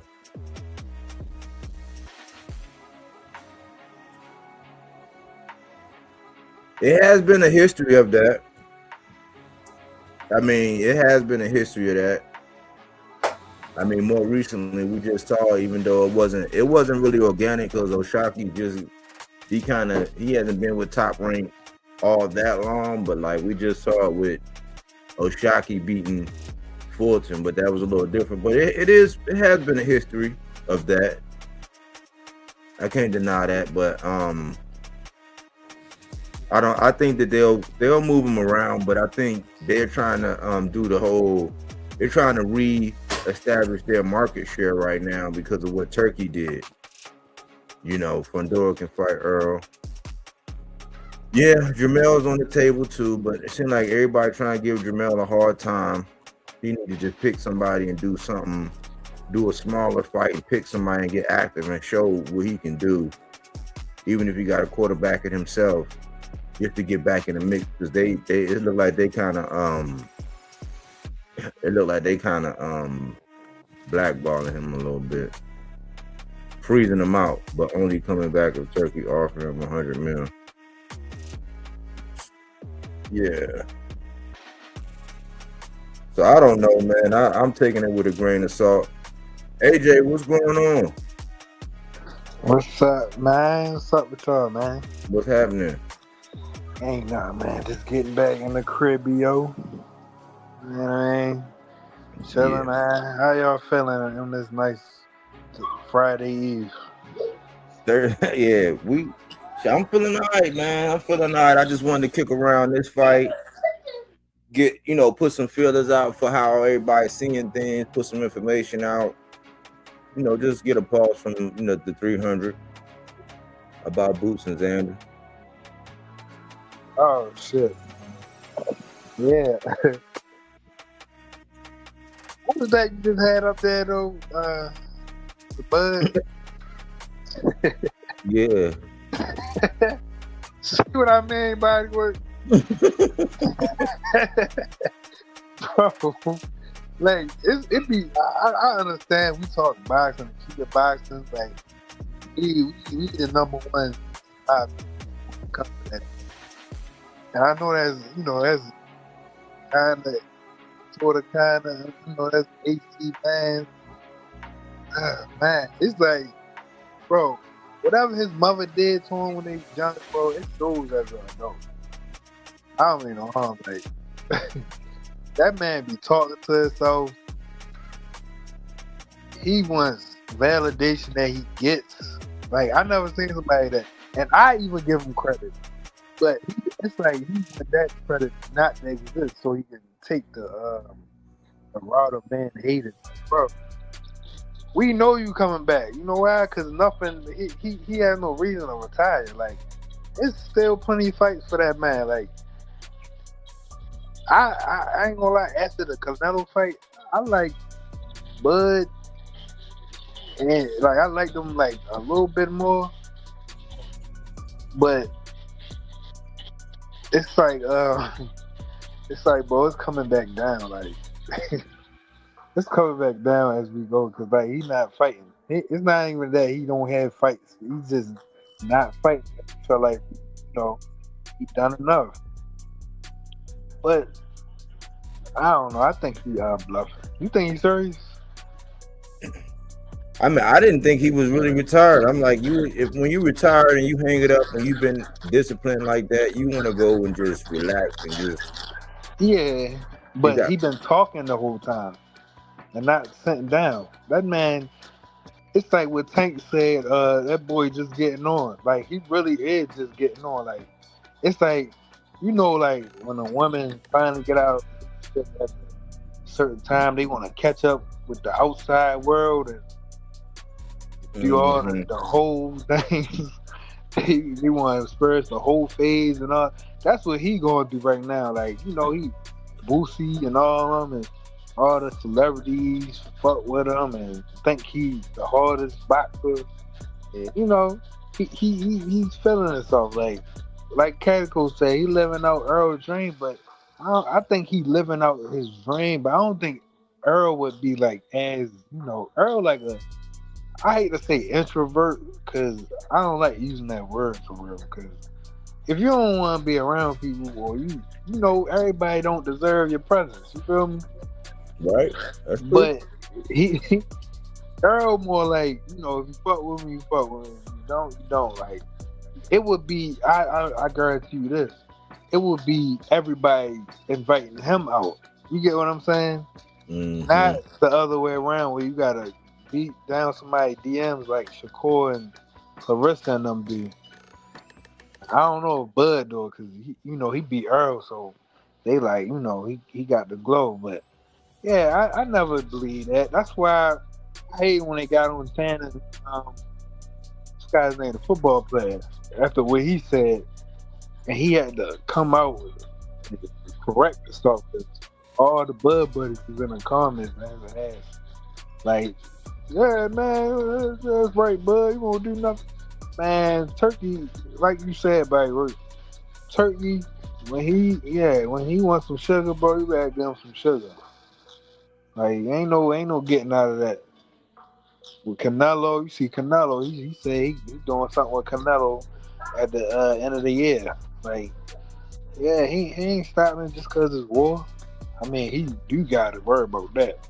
I ain't gonna lie, but he not stopping no show. But look, who do you think who is there for him to fight? You got feedback too, AJ. Oh, but who is there to fight? Who is there for him to fight? Because if he come back, I'm not sure he'll be at 168. So is he gonna go to 160? Because it seemed like, Adamas is a key player up there. Lara is a key player up there. But would he be offered huge money for those guys? Like anything above that, going up to 168 is dangerous. Because as soon as he dip his toe back in that water, we already been saying it's already like getting hot. But there's too many people that I don't think he will fight. Then, so I don't know who, like Tim said, who is there for him to fight? Like, I don't really know who's there. It's still feedback? I think it's only when I talk. Oh, hold on. No, not right now. Oh, okay. I was ready to say, I seen it's either an interview or something I seen him earlier. He said he was going to fight Janibek, but he popped dirty. What weight Janibek at again? Yeah, he 160. But he 160? He's suspended though. Yeah, but he's suspended. And he got stripped of his IBF. Okay, yeah. So I think that's the weight class he's shooting for then. He gonna shoot for 160. Adamas. Adamas. One of them. I don't think he going 168. I ain't gonna lie, mate. I'm gonna say this. At first, I was thinking of Adamas, and then I was like, Yeah, but you just shit on the WBC. So unless you make nice with Mauricio, that's going to be a little bit weird.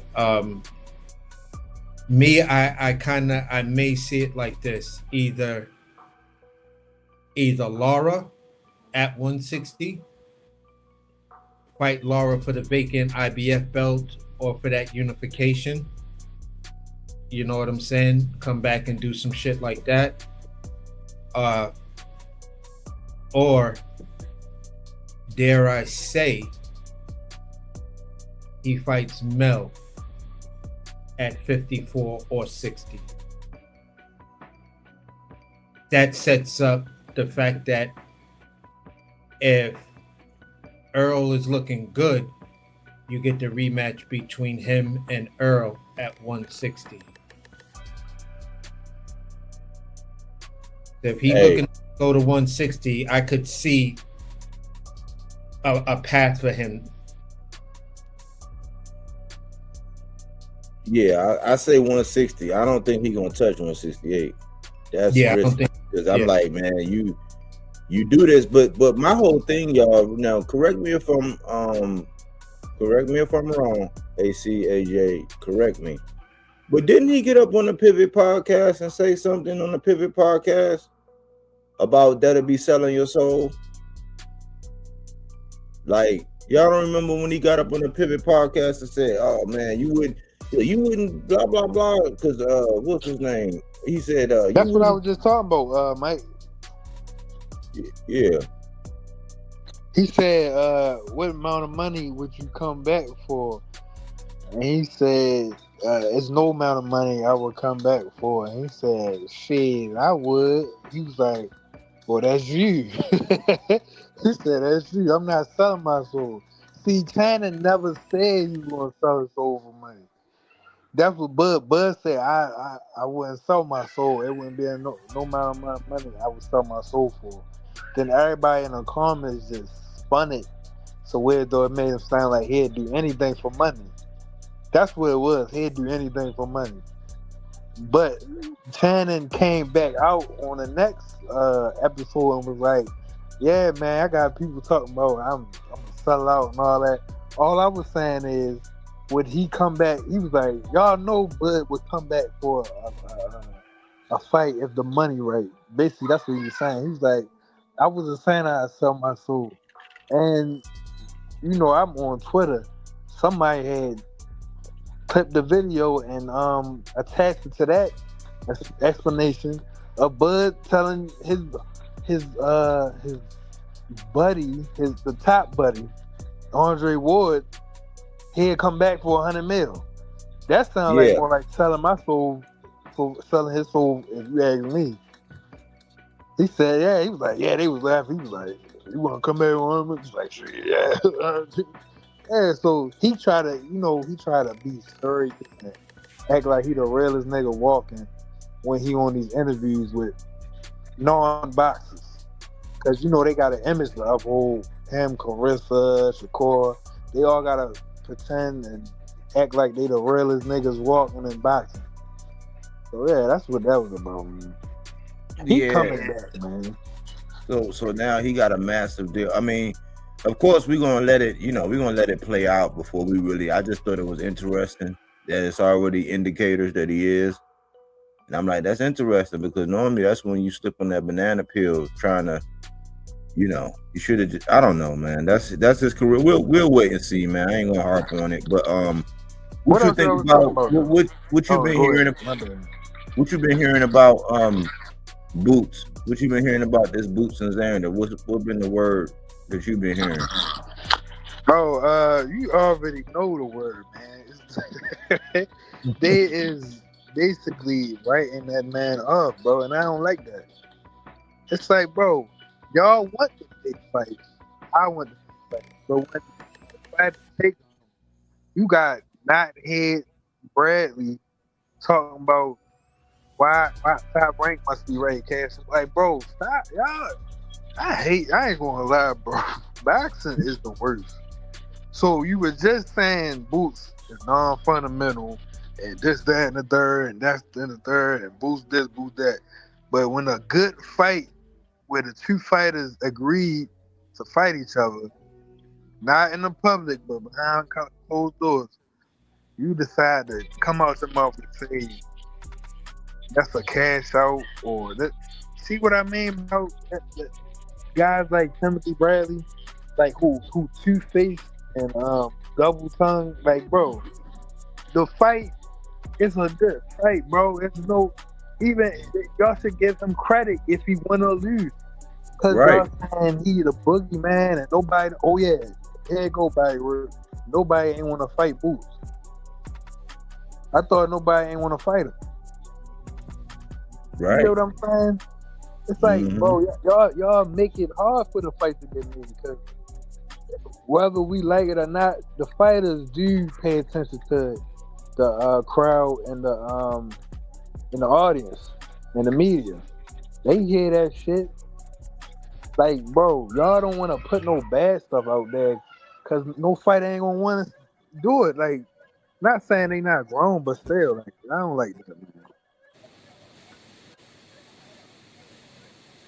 Yeah, it's hypocritical. But we were talking about, man, AC was talking about that earlier, how the first thing he said, oh, Xander contract must be up. But then he was like, oh, Boots, you gotta fix them holes. I'm like, either he out of the loop or he just be trolling. Like, that's why I don't be feeling sorry when I put the microscope on his ass and cook him, because he's the gift that keeps on giving, man.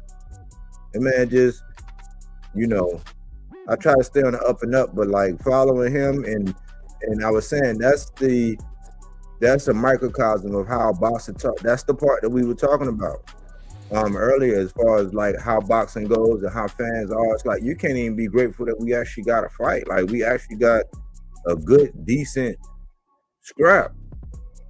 Whereas, you know, yeah, I slightly edge Boots, you know, but I think this fight is closer to 50-50 than total domination. I don't see this being no landslide because we haven't seen Boots against somebody, another mover. This is a style thing. It's not about power. It's about movement and somebody being opportunistic.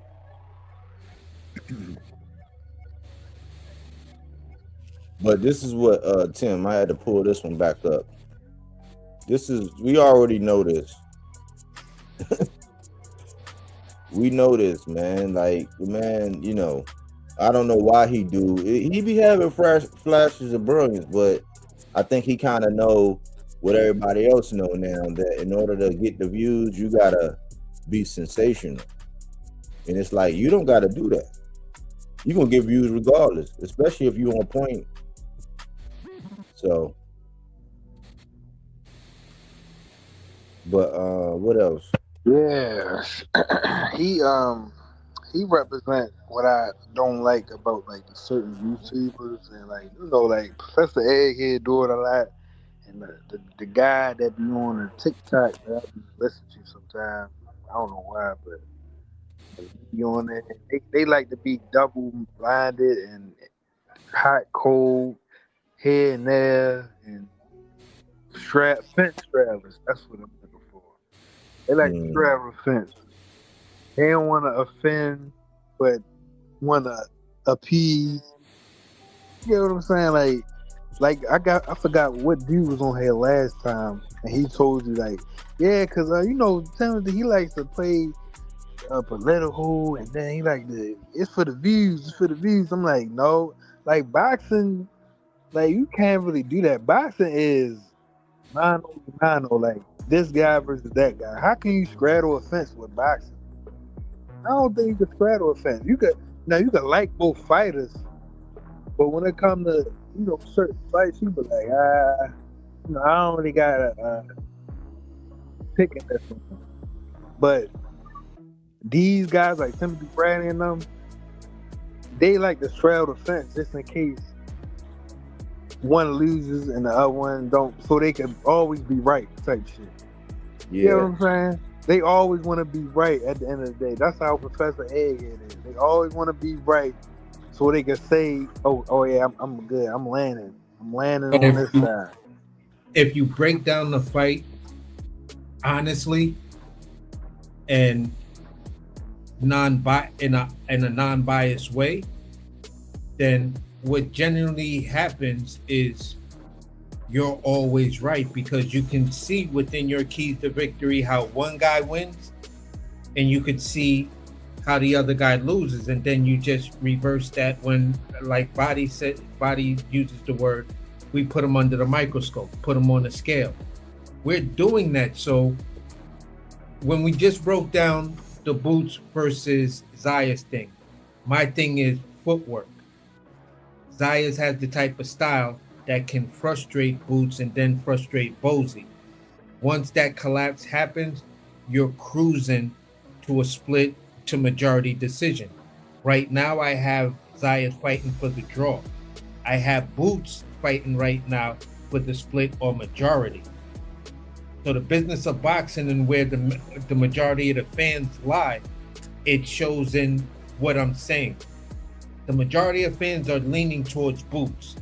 So if you're leaning towards Boots right now, if I had to take a snapshot, I would say Boots right now, you're fighting for the split decision to majority decision. Xander is fighting for the draw. Unless Xander goes in there and shows something else, like, and you know, has these moments of brilliance and shit, brilliancy, then he's fighting for the split to majority decision. The unanimous decision against Boots, it has to be something that's like, what are we looking at? What the hell are we looking at? And we'll see that, let's just say for the unanimous decision, we would see that from the fourth round. We're going to see glimpses of it in the first, then you start to see it break apart in the second. Third round, you're like, wow. Fourth round, you just like, okay, what am I looking at? How could this be such a mismatch? That's how Xander gets there. Boots, a couple of 10-8 rounds, catches him. His biggest thing is that uppercut. That uppercut is going to be his best friend against Xander, because then you'll have Xander thinking, all right, I can't get in but so close, and I got to watch my approach, because he could shoot that thing from anywhere. You know, he's like a surgeon with it. Denzel with the shotgun. That's what I'm saying. So at the end of the day, bro, I'm recognizing both halves. So I see how one fighter wins. I see how the other guy loses. I see how that guy wins. I see how the other guy loses. So whatever the case may be, even though Body's giving the edge to Xander, I mean to Boots. Part of me, because part of me feels like, yeah, that would be the smart way to go. But the me says, I think you're about to go with Xander on this. Just go with Xander. Unless you'll know what it is, and I'll be happy to eat crow on this, because there are already fighters picking against Boots. And if Boots hasn't fixed that footwork problem or cutting off the ring, then my prediction is going to be easy. Yeah, it's interesting. I think it's close. I don't know, man, because we don't know if the windshield wiper's been fixed. So I would say, yeah, you put a gun to my head, I'm gonna say, yeah, Boots gonna pull it out. He's gonna be more creative. But this is the first time I've seen him with a guy bigger than him, but just as athletic, which is like, man, not saying he can't go in there and just punch, just be punching on Xander and get him out of there. But Xander's going to finesse this if he wins it. It's not going to be by brute strength, and it's going to be by timing and finesse, being opportunistic. But a lot of people have been talking about how Xander gasses. That's a big boy. Like, when you look at both of their faces, like, look at him, and this is mild. This don't even look like this recent interview. I'm like, damn, how big are these two dudes? Because I be saying this. I was saying the same thing with Boots. They very much should be fighting at 160, right? Both of them right now. Look at them. That's when Xander, that had to be when he was in the ring. But them some big boys, man. They both big as shit for that weight class. But yeah, I think we did this one justice, man. Like, we right at the 2-hour mark, man. Like, what y'all wanna leave the people with? You go ahead, AJ.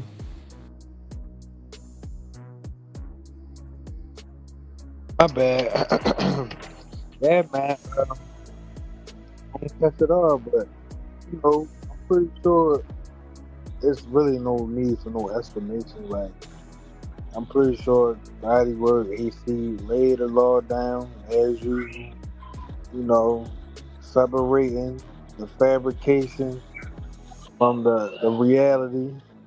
Make you think, make you do your own research with this stuff, man. Because there's so much bull crap out here. Because you know, people who fanboy, they're gonna tell you that Boots is gonna run through Xander's eyes. But I'm here to tell you, even if he does, bro, don't discredit nothing that Xander's eyes doing, man. Because that's, you know, this fight got made with nobody knowing about it, and they don't get credit for that. But you know what? Who gets credit? Shakur and Keyshawn for calling out 1 billion fighters. And people saying they are the greatest since sliced bread. But, you know, I digress. That's boxing, though, am I wrong? That's boxing. They getting, bro, nobody, when you ask me that, what you been hearing about it, I heard here and that, but nobody really talking about it. You know why? Because there's not no drama around it. You get what I'm saying? Today is about drama. Drama. Everybody talking about Gucci Man getting robbed today, rather than taxes and all that stuff going on. So people like drama. Like if Boots would have called out Xander, they talking. You know what's crazy? They talking more about Xander's eyes said about Virgil Ortiz rather than the actual fight that got made, which is crazy. You see, they like contract talks and all that stuff. They don't like real fights getting made. But you know, this is a channel where you can talk about the fight. Anybody can come up here and get a take on the fight and all that, but y'all don't want to do that because we're not talking about the contract. We talking about how this person's gonna win, how that person's gonna win. Y'all don't want to hear that, but you know, it's channels y'all want to waste y'all money on out there and all this, that, and the third. But at the end of the day, you know where the real at. But this world ain't made for the real. That's why Bodywork is gonna come up. Like the fake gonna get blotted out eventually. You know what I'm saying? So all I gotta say, till next time, man. Till next time. And maybe what you going live tomorrow or what? I might. It depends on what's going on. I probably will because it is some stuff going on this weekend. I probably, you know. Wilder. Yeah, I'm gonna go with the tea leaves on that. I'm gonna go with. Yeah. He a wild man. That boy's a wild man, bro. I don't believe in like that bad CTE, but it might be true. Cause yeah, he wild. But all right, guys. I'll let y'all later. All right, AJ. Hey, yeah, you AJ, man, that was a critical piece. The Calico say 100, but that's a critical piece, man, and that's what you know. He verbalized it like the way I be thinking. That's why I be sitting back sometimes. Like I be embarrassed sometimes. Sometimes I don't even let people know like I'm a boxing guy because they be all talking about like if I run into people when I go into the warehouse and all that, they might be talking about basketball and this and that. I might pick up on a little bit of Wimby, but I'm embarrassed by boxing for the very reason that AJ just said. You know, before I hand it to AC, let me just reiterate what he said. Like they spent 4 months fricasseeing Virgil Ortiz and being up his butt with a flashlight and a microscope because of the drama. Oh, you got pressed and you ain't the A side and you this and that. And it was like, All the efforts were futile, but they relished in it. They relished in the fact that Jamel Charlo was saying, "Hey, I'll fight either one of them. I'll fight all three of y'all. You know, anybody can get it." They would say, "Oh, look at him. He begging, man. Look at PBC fighters. They at the thrift store now and all." It's like that's what boxing like, and they're still talking about. It's this one channel. It's called the Clappoose Network. The Clappoose Network. Like that's the hard thing. Like the fact that she came out and did a song called "Unfaithful." That's what y'all want Bodywork to be talking about. How she sung a song. Couldn't carry a tune in a bucket for shit, but she out here making trashy ass ghetto raps and singing songs about being faithful to a married man. God damn. That's what y'all want Bodywork to talk about. But that's where the pulse be. And when you look at these fools, you listen to these people out here, they want to talk about everything. They want to talk about, it's just wild that we relish and we praise and we give more attention. It was confirmed. I was reminded when I did that episode about how Fabio Wardley is silently taking over. You know what everybody was doing and talking about then? Clarissa. They talking about Clarissa. They'd rather talk about the speculation about Ryan being on PEDs instead of like us like speaking into existence the fact that we can get a unification. But this is what boxing, and that's what frustrates me. Tim Bradley's reaction when his fight first got made, Xander his contract must be up. It's like that's the posture of boxing. This is why I say something might gotta be wrong with us as boxing fans as well. It's almost like we get hit in the head for a living as well, just like these boxers, because if you listen to the powers that be who really have the conversation by the cojones and not, by the brain, where you can have a real conversation, it's crazy because it's drama centric. So channels like this ain't gonna get the big shine, even though we really don't want to. Ain't gonna get the big shine because we don't harp on that. We talk about the real stuff. We talk about fights that are happening, like who's really ducking, like by the numbers, not just say, "Oh, you a duck" just to sound good and just to be cool. Like, no, we saying you a duck because the man said he'll get your belt back. He'll basically put 120 grand in your pocket. He'll fight you in your backyard. It's like, and nobody wants to talk about that. But this is where we are with boxing. So soon as you talk about something that means something, and it's not a circus fight, it's not, bread and circuses. It's something that's real, legit. It's something that's going to sustain the sport. It's something that's going to help the vitality of the sport.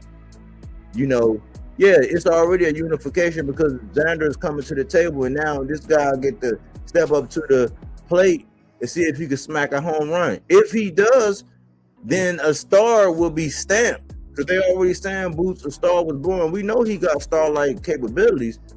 But if he smack this out the park and stop this dude the way everybody's saying he do, a star will be stamped. Nobody want to talk about that. They still want to kick Virgil in the shin. That's what AJ is talking about. So tune in here when y'all really want to talk about boxing, when y'all really want to get down to the nitty-gritty, when y'all really want to go over the facts, because originally that first Karen fight, I got crucified when I said Boots was getting hit. He was getting touched. No, he wasn't. Why they like? And lo and behold, it was a CompuBox high. Punches landed on Boots. Go figure. And that same dude with 24 rounds. Just like Cambosis went 24 rounds with Devin. Nobody want to talk about that. But salute D Calico, man. D Desert Storm Calico. You already know the rest. Hey, what it do? You know what I mean? Goddamn, that was my Tim Bradley impersonation. But it's always a conundrum in the sport, man. You know what I mean? They only keep it real the day after you win. A month later, they back to the bullshit. You know what I mean? Like, we need to freeze frame these motherfuckers' reaction the day after. Because that's all that matters. Like, let's say the Oshakis of the world. You remember what they were saying the day after Oshaki whooped that motherfucker, Stephen Foley? And then a month or two later, they'll switch up on you. Tim Bradley specifically switched up. Mm-hmm. I'm talking about, come on, man.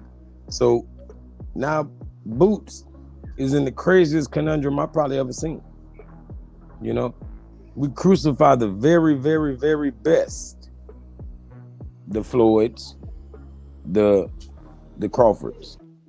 And we say, well, they fought all of those great opponents at the end of their career. Well, Boots is going to get crucified for fighting them at the beginning of their careers.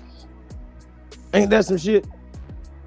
Like, he's going to fight a 23-year-old unified champion, and they're going to shit on both of them after this.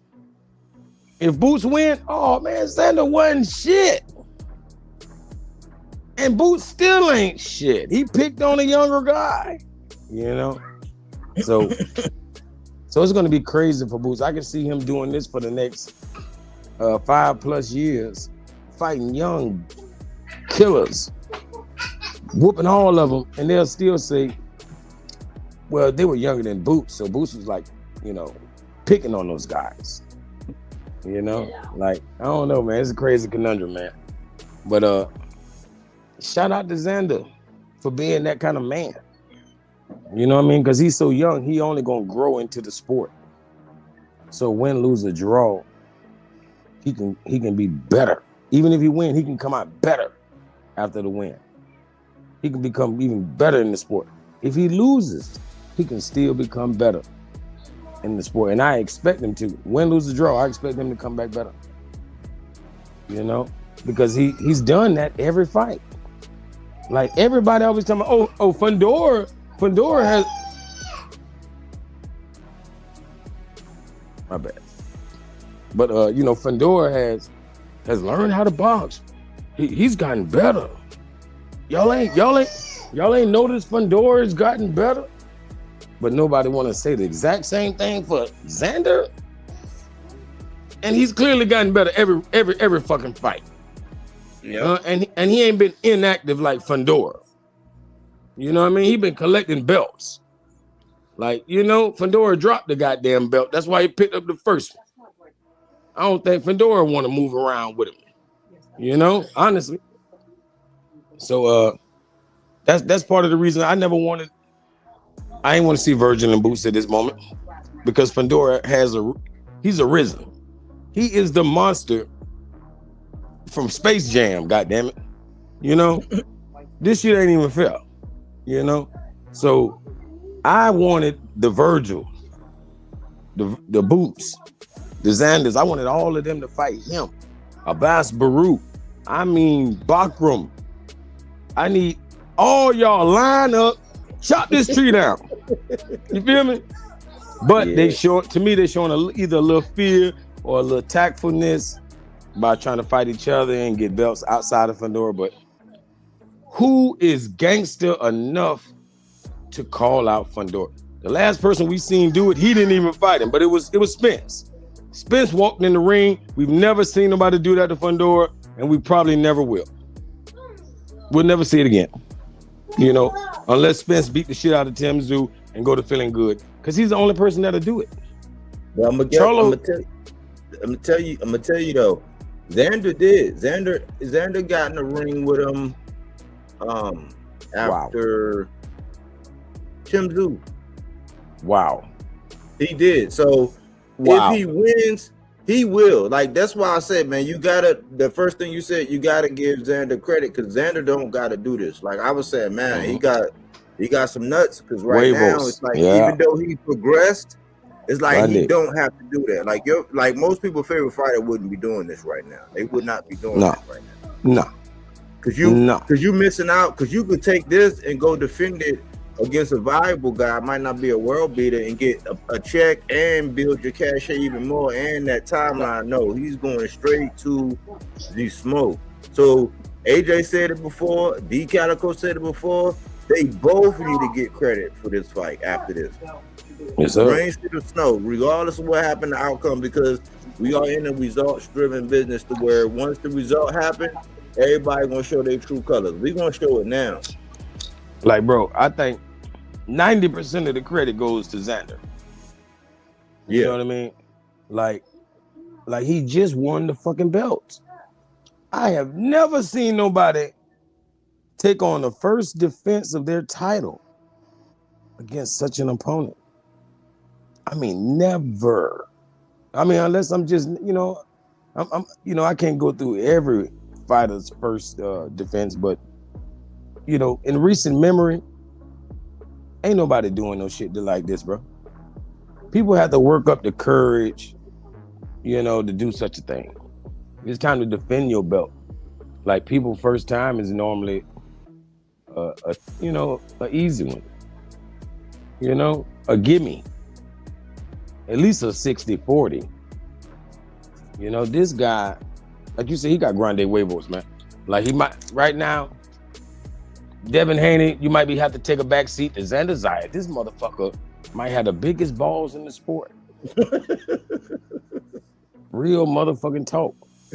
Because I admire what he's doing, bro. Like when I think about a guy that just unified his last fight, and now he's going into a title defense of this magnitude, and he didn't have to. It's not like it's mandatory. You know what I'm saying? Like, bro, I commend him from here on out ever. You know what I mean? He one of them. It's just like how people, like some people don't pan out in the end. Like let's say a Regis or a Cambosis, but I love their resume. I love what they attempted to bring to the sport, the Danny Garcias of the sport. Like what they attempted to do was legendary. Yeah. So I salute it. That need to be said. That need to be said, man. For real. Yeah, that need to be said. Yeah, good contribution, man. Great take. I'm gonna ask you because you wasn't up here, but it's some noise. It's been an inkling that Fundora and the PBC is entertaining Josh Kelly. So that, that plan I said the other day, we could have undisputed in 3 fights. Like, wow. It might be underway because they're saying that he's entertaining Josh Kelly. They got that stadium with light that holds 48,000 over there. Oh my gosh. That would be because I don't got Josh Kelly fucking with Fundora, no way, no how. No sir, no ham, no bacon, no ham. I don't see it. So, but if he do that and then we get this, then only thing left is one more fight. The winner of both of them fights, we'll have undisputed at 54. See, easy peasy. This is Fundora's best opportunity to try to take that IBF, because we know Josh Kelly is not the biggest puncher. So it's almost a little safer at this moment, because I love how the IBF keeps that weight clause on everybody. You feel me? So I think that would hurt a Fundora. I think that's why Fundora hasn't went that route. Everybody swear he walking around 160 or some dumb shit. You know what I mean? Like they never seen a grown man before. But this guy, like if he getting in the IBF title bout, then he can't come in no more than 10 pounds over. And I would love to see what he's really made of in that kind of situation. The only thing is they won't apply because it's a unification. Oh, it don't apply? Because it's a unification. Okay. Yeah, so basically that's why nobody see. This is why I say this is why we had to apply, and this is why I was saying Boot should have went and got that background, because you would have had to do that 10 pound and it would have showed what was really going on. But Virgil used it as a reason not to go over there and see background. Boots and them, they didn't do it because he had the IBF and he dropped it. He didn't do it. That man was out for 15 months. I said, y'all about to give up y'all glory. And guess who did it? Josh Kelly. He grabbed his huevos. He reached down in his pantalones and figured out, hey, I got some cojones. And he went and did it. But it ain't going to apply because it's a unification now. Damn. Well, I definitely wanted that clause on his punk ass, man. That's what I really want. But Josh Kelly, will of course he's probably gonna lose, right? But he will do what Keith Thurman wanted to do. You know, doesn't mean he's gonna land that big punch and finish the job or nothing, because Keith wasn't gonna do that either.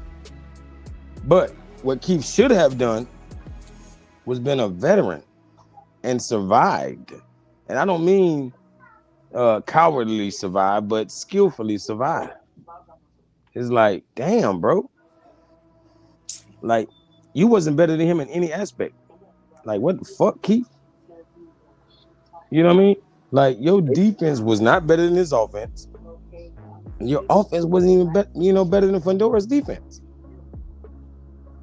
Between you and AC, one of y'all said it. I think the first time he got hit, I think first punch that was fun. It was like boom. He was like, oh shit, he got some hot shit in the midst. And that was the game. It was Mike Tyson all over again. Everybody, he had a plan until he got hit in his face. Yep, exactly. Because he wasn't thinking straight.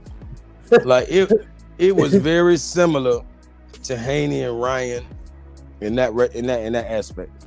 Where, how did you get hit immediately in the fight? Like okay, you came to fight, but how do you let that happen? You got to be at your optimum, right? You know what I'm saying?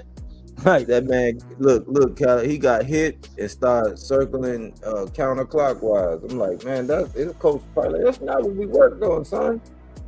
But, you know what I mean? That's like walking into the finals. My first shot of the game, airball. What I look like, bro? I've been warming up. I'm ready for this. You know what I mean? You like and slamming it, doing 360s. First time you did that patch, you like, what? yeah, you looking like a mega star in warm-ups. You know, come to the game, like you can't hit a backboard shot, man. Like, what happened to you, bro? You get hung. You go up for a duck and get hung. Damn, man. Promise you, hey, AC boy. In all my days, I ain't never heard nobody do no spill like that in the middle of the boxing. You hear me?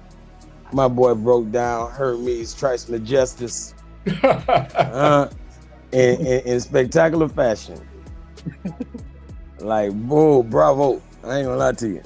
Like I already know you embody some dangerous motherfuckers, man. I'm telling you. like y'all remind me of the Locks. You feel me? Hey, I guess I'll be Sheik Luch, man. You know what I mean? Like, I already see Styles P and Jada. You feel me? I'm just trying to be down, you know? That's an ultimate compliment, man. I'll be trying to tell AC all y'all be cooking, but I'll be trying to tell AC be cooking. That's why I be wanting them to get his that shit nigga off. intelligent, you hear me?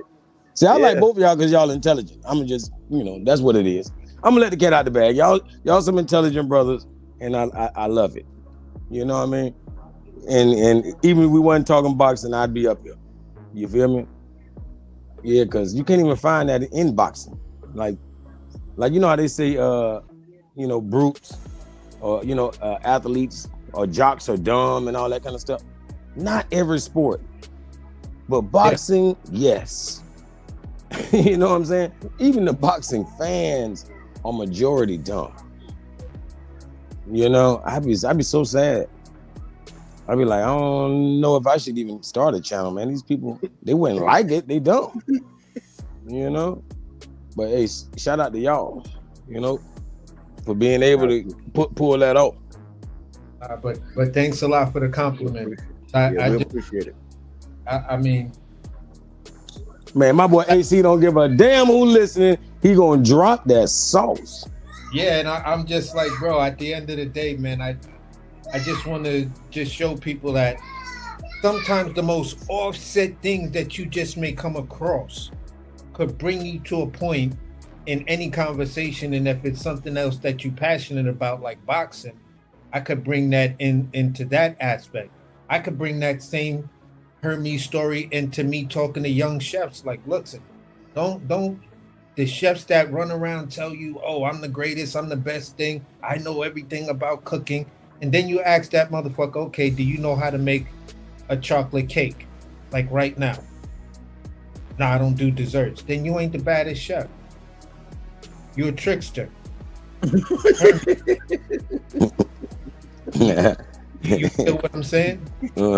Yes, sir. So, at the end of the day, man, if you truly understand what that thing is, then you can apply it across the board to anything, and that's your true test of your understanding of the subject matter and your ability to take that subject matter and then apply it in a real world situation.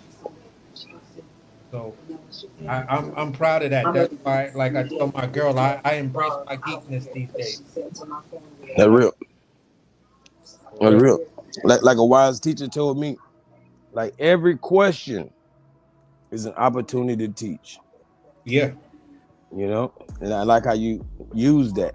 You use every opportunity, to enlighten. Yeah, Joe, thanks a lot, bro. For sure. Yeah, we be kicking up against the pricks, man, because just like you said, we're starting your show. I say, man, start that, crank up the volume on your show. Because only thing you gotta understand is that the appetite for the average boxing fan is based on salaciousness, because it ain't no set schedule on when we're gonna get to see, the fights. Like they gotta resort to that, and now the balance is out of whack. So it's our responsibility to be a salt of this shit and preserve it and say, you know what, this cool, you know what I'm saying? And that's why I played that little Lloyd Banks clip, because that's how I see it. It's like, we not trying to be Icarus. We ain't gonna fly in San John. We ain't what for. We not sitting down on no couches. We not, even if they call it, I'm not sitting down on no couch. I'm not kissing no nipple rings. You know what I'm saying? I'm not going behind no doors. I'm not taking the package. I'm comfortable where I'm at. You gonna get this work. You know what I'm saying? But we need more channels like that, because like AJ said earlier, the fake is going to be found out, and it's in times. And right now we in the hindsight of 2020 era, to where after the fact everybody come out and spill the truth. Because people started putting Bud resume up to the light after he retired. Now he coming back. Now it's they about to restart it all over again. I'm like, geez, but this where we at. So it's the clean glass versus the dirty glass.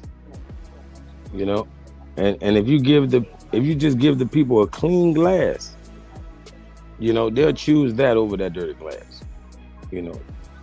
That's if it's that option. If they don't have that option, they wouldn't even know. That there's something better than that, man. That's a dirty glass. Look at this. Check this out. Yep. But we ain't gonna stop, man. We ain't gonna stop. I don't know if we gonna. Well, we probably will be on tomorrow, knowing me, knowing us in the schedule, because it's still, we ain't talked about the Chisora and Wilder stuff. There's some stuff going on this weekend. Yeah, it's going down. It's the last chance to build it up, because some people think this is the last we're gonna see of Wilder, which of course, if he got knocked out, he should, he should retire. And I already said that even if he loses, Wilder's going to Zuffa, But I would rather him retire, but that's not our call. But I expect him to do the damn thing. And don't do no spin around, turn your back on your opponent. And he'll be fine. Honestly. Like, from here on out, he'll be fine. Like, he can't, even if he don't beat everybody, if he just, have some fundamentals for 12 fucking rounds, he hell for any man alive, So they say he been looking kind of spry. They say that how was Power, because I was like, I haven't been on it, because I'm just, I'm how you see them scary, you see it, how when you look at them scary movies, and them kids had their hands up and they got that slight little crease in between their fingers. That's kind of like how I'm looking at it. Like, man, I want to see it, but I don't. If it don't go right. Yeah. It's like, he swung. Did he swing? Because I don't want to look. Tell me what happened. Did he get hit? And when he tried, did he miss and get knocked out? What happened? You know, for real. So we'll have a little fun. We'll have a little fun show tomorrow, man, and just do like almost like a pause type. Just talk about whatever, a light joint. You know what I'm saying? No structure. Just kick it. And Chisora fits that build earlier. How I was saying, guys that have attempted to do the greatest things possible. Like he's fought everybody. Like if that ain't good for, if that ain't good for nothing, then what is? You feel me? The guy fought everybody. He a warrior. We need a lot more Chisoras, or we need a lot more boxers with the heart of a Chisora. So shout out. I appreciate y'all, brothers. All right, man. Appreciate you, D Calico, man. Thanks for always, stopping in and chiming in, keeping the chat going, man. Yeah. So we'll kick it tomorrow though. One. Yeah, Calico, right, before you go, he probably still listening. He probably still listening. But basically I wanted to say this. Monday, let's do another Devil in the Details episode. And I was gonna tell Calico to make sure he pull up for the panel. Oh, okay. Yeah. We'll reiterate it tomorrow too. But yeah, how you want to land, AC? What you want to leave everybody with, bro? Well, basically, I'm gonna end it like this. Great cook tonight. It's a 50-50 fight to me.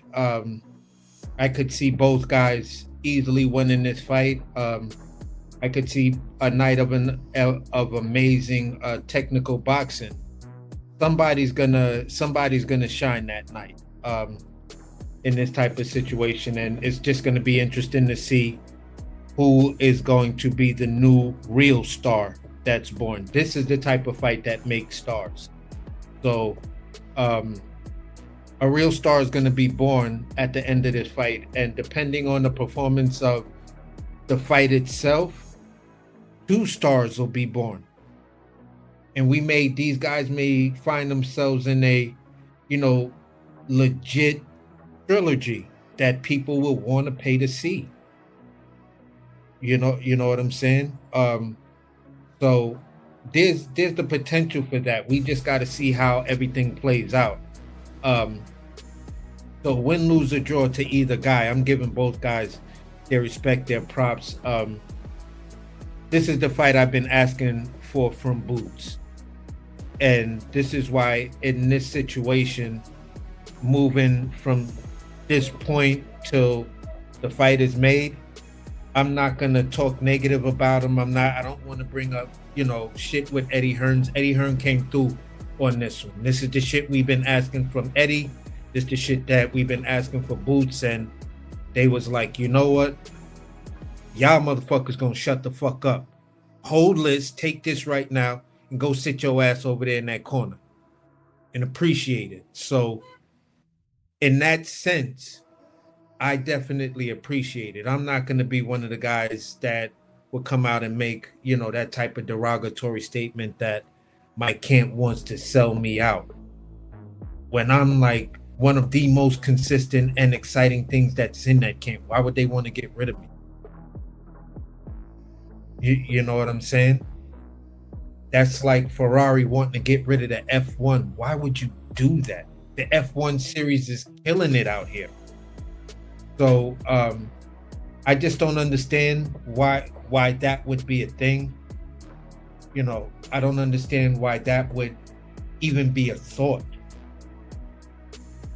We all know, even if we're talking about the top ranked diet, it still comes to a point where we've made you the champion. We've got you 2 belts right now.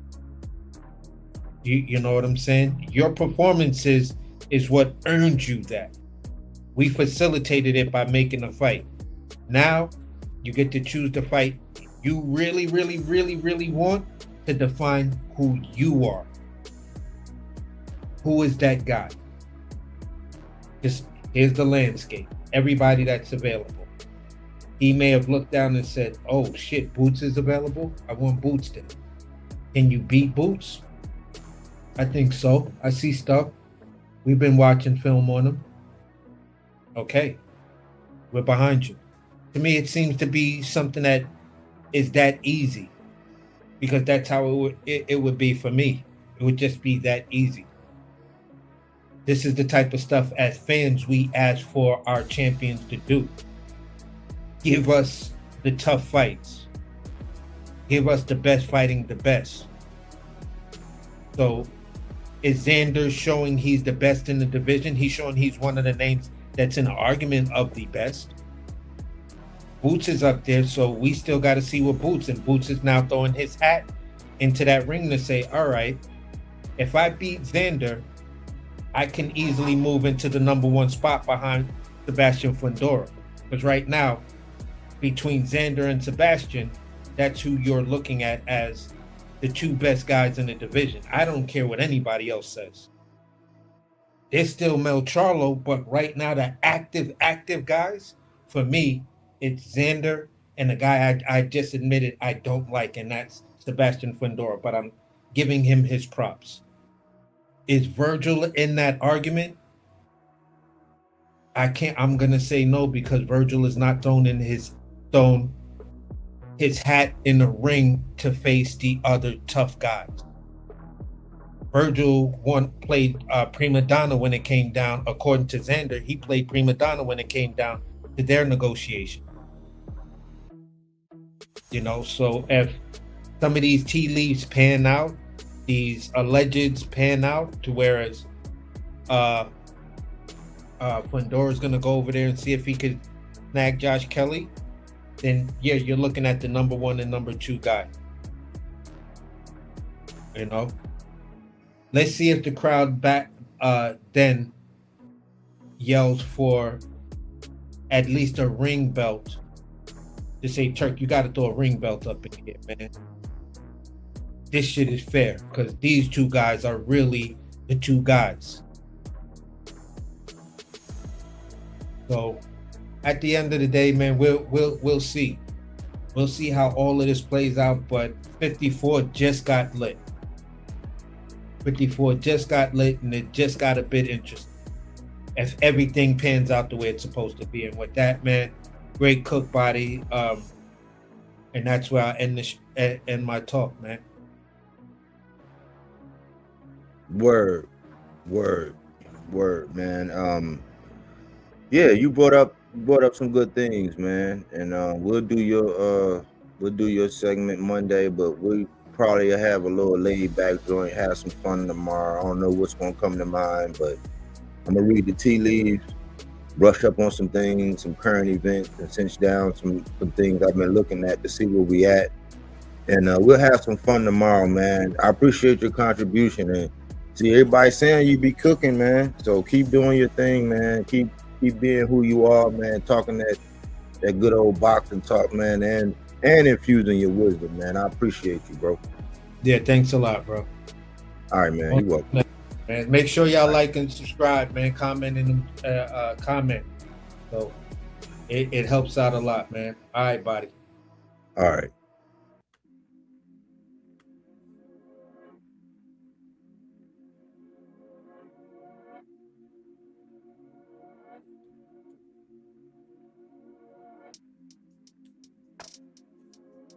Yeah, man, we had another good one. You put another good one in the books.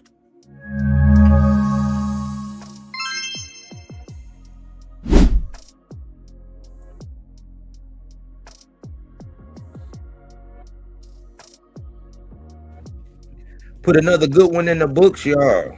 I want to leave people with something that I'm thinking about, man. We gotta mature. I'm thinking, man, we kind of gotta mature as boxing fans, and if you're not there yet, you need a little bit extra spice in your life. So you go. We always say, go everywhere. Go where they know your name and they glad you came, and they sing your praises and all of that, right? And listen to them. You get your warm and fuzzy, you get your giggle on, your water cooler talk, right? Go there, and then when you get done, come over and hear what we got to say. We're gonna break it down Sometimes people be trying to say it's boring, but it's like, no, if you really like the sweet sounds, if you really like boxing, if you really care about the sport, then, you know, I'm sure you're going to pick up something that you can put in your rucksack. You can take some of the things that we be talking about over here and apply it to your personal life, because boxing is a reflection of your personal life. But this is what I want to reiterate to everybody. We gotta, when I say we gotta mature, it's like, yeah, we come here and have fun. We hee ha ha. We make our jokes. We say, hi, look at him. He's a duck, blah, blah. We do that. We have fun with it, right? We be creative. We just be having fun, right? But our posture, we can't get caught up in, like, who cares if Xander's contract was up and that's why we got the fight? At the end of the day, we want to see the fights. At the end of the day, sometimes a guy like Xander, let's just say, hypothetically, let's just say his contract was up. They cashed him out. Let's just say he was the token, he was the sacrificial piece up on that chessboard that they used to get that the zones in. Let's just say that. That might be the kind of pressure when you're back up against the wall that you need. Because pressure busts pipes, but it also creates diamonds. And that's a lot of pressure. And he's running toward the smoke. This is the same thing that I was saying when Brian Norman did what he did, you know, accepting the challenge from Devin, and then Devin signing up and accepting the challenge, and then Devin doing the over the top Sylvester Stallone with that thing. Made body eat crow. Delicious crow. I'll take that crow. I'll come back and do every Sunday if we get stuff like that and I'm wrong. I'll eat that crow every Sunday. But we got to get out of the habit of saying, oh man, well, and then, you know, being caught up in the past. Like that Virgil stuff, that's done. Virgil got his own thing. He's still a fighter. He still got to support himself. He still got to make a living. He still has a very high knockout ratio. Now, you know, whether he's going to get to where Ryan got with a strap or not, who knows? But that's over. That's done with. Just like Eddie and them. Like AC made a good point. We got to salute Eddie and saying, listen, you was batting, you was down bad. We glad that somehow, some way you figured out to get that fight across the line. We got to be grateful and we got to give energy. You know why? Because if we don't, they're going to say, look how stupid he was. Like, because look at the move. Like when how Earl was. Now, Earl had 3 straps. He was a unified champ. He had everything but the WBO. He started out with the WBA. the IBF. He went and got the WBA, and then he went and got the WBC, and then he went and fought Bud for the WBO. When he lost, you see how they treated him? You think young boxers didn't look at that and say, oh, look at Earl. Earl could have just moved up. He didn't have to do that. That's why I find myself saying that about Xander. Like, he didn't have to do this. He didn't, you know, because I know your favorite fighter wouldn't do it. He wouldn't do it.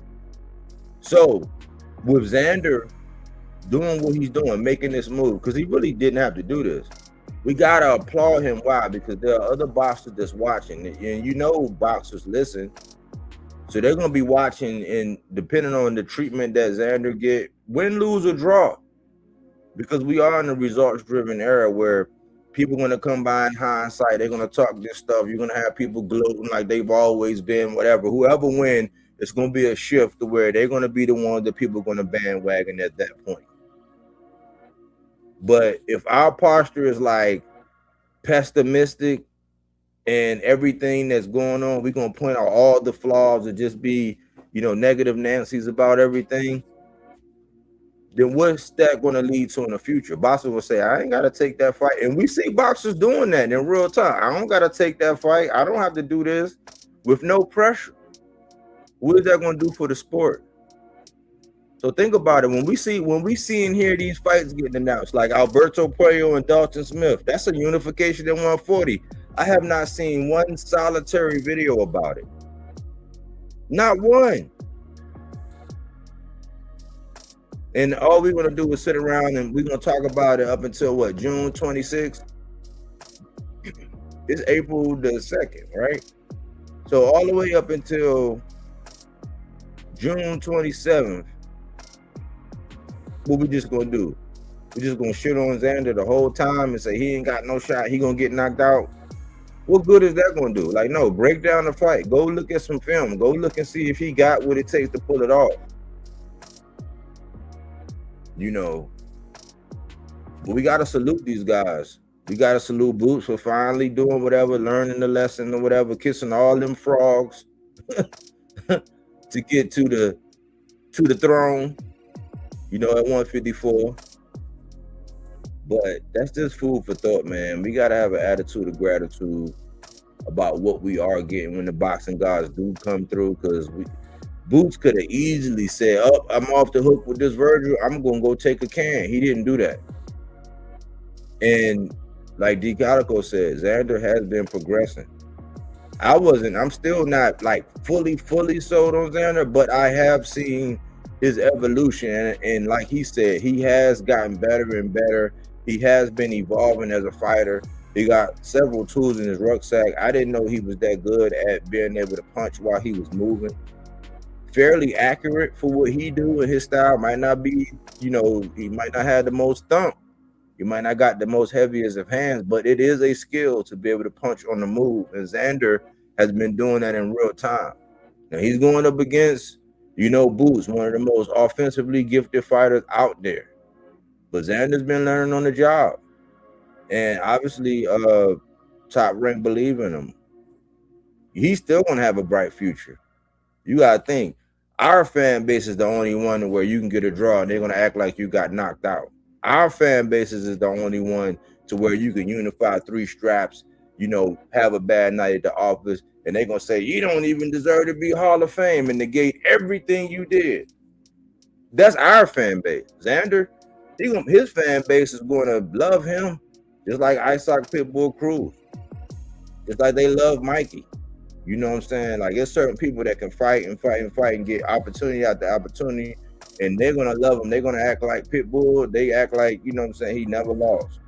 You know, we gotta do a better job at that, you know, in the boxing community, and, you know, give our credit, give our salutes, and stop being so, it's not no fun when everybody just rooting for one person. You know, you don't have to root for the other person, but be honest in the assessment, man. Let the numbers, you know, let the information, let history, let the statistics show, you know. But in today's day and era with 2 young guys in their prime at this age, at that size, getting it on like that, it's something to be grateful for. You know, fruits and veggies, not that Reggie. I gave y'all, I even put a label on it this time. Look at this. That's why I say fruits and veggies, not that Reggie. I even gave y'all something. Look at this. I gave y'all something with a label on it. It got a label on it. That's why I say nutritional value. You know, silence is consent, meaning that all it takes for evil to prevail is for men and women to remain silent. So we speak to the things that's going on in boxing. Sometimes, you know, we'll laugh, we'll joke, we'll make fun of stuff, but like, this is serious stuff, you know, and we try to stay even keeled. You know, we're not knee-jerk reactionists. We're not going to just blow up. Try not to be passionate. We try not to be emotional, though. And we just really just be talking that good old boxing talk. So if you hear this on the playback, talk to me, holler at me. I'll talk back. Like the videos, comment on the videos. If you haven't subscribed, subscribe. You know, I got like, I think I need 7 more subscribers for my next goal now. 7 or 8. You know, let's go 9. I need 9 more subscribers for my next goal. And I think we can do it. You know, we try to be creative. We have fun. But we ask that you bring your brain. Bring the outside world brain into these boxing conversations so we all can have a good time. And the link is always there if you ever got, you know what I'm saying, if you ever want to, you know, debate or you got a question or you want to get your stuff off or whatever, you know, say something. Closed mouths don't get fed. But y'all know I can talk that boxing all day and all night. I thought I'd put something out here, man. Positive vibes. Keep these guys wrapped in bubble wrap. You know, let's try to keep them focused. Let's try to encourage them both sides. Look at it from both angles, man. And let's just keep our fingers crossed to the boxing gods that this fight get across the line. Thanks for choosing Bodywork Boxing. But we don't take things for face value. We do that body work.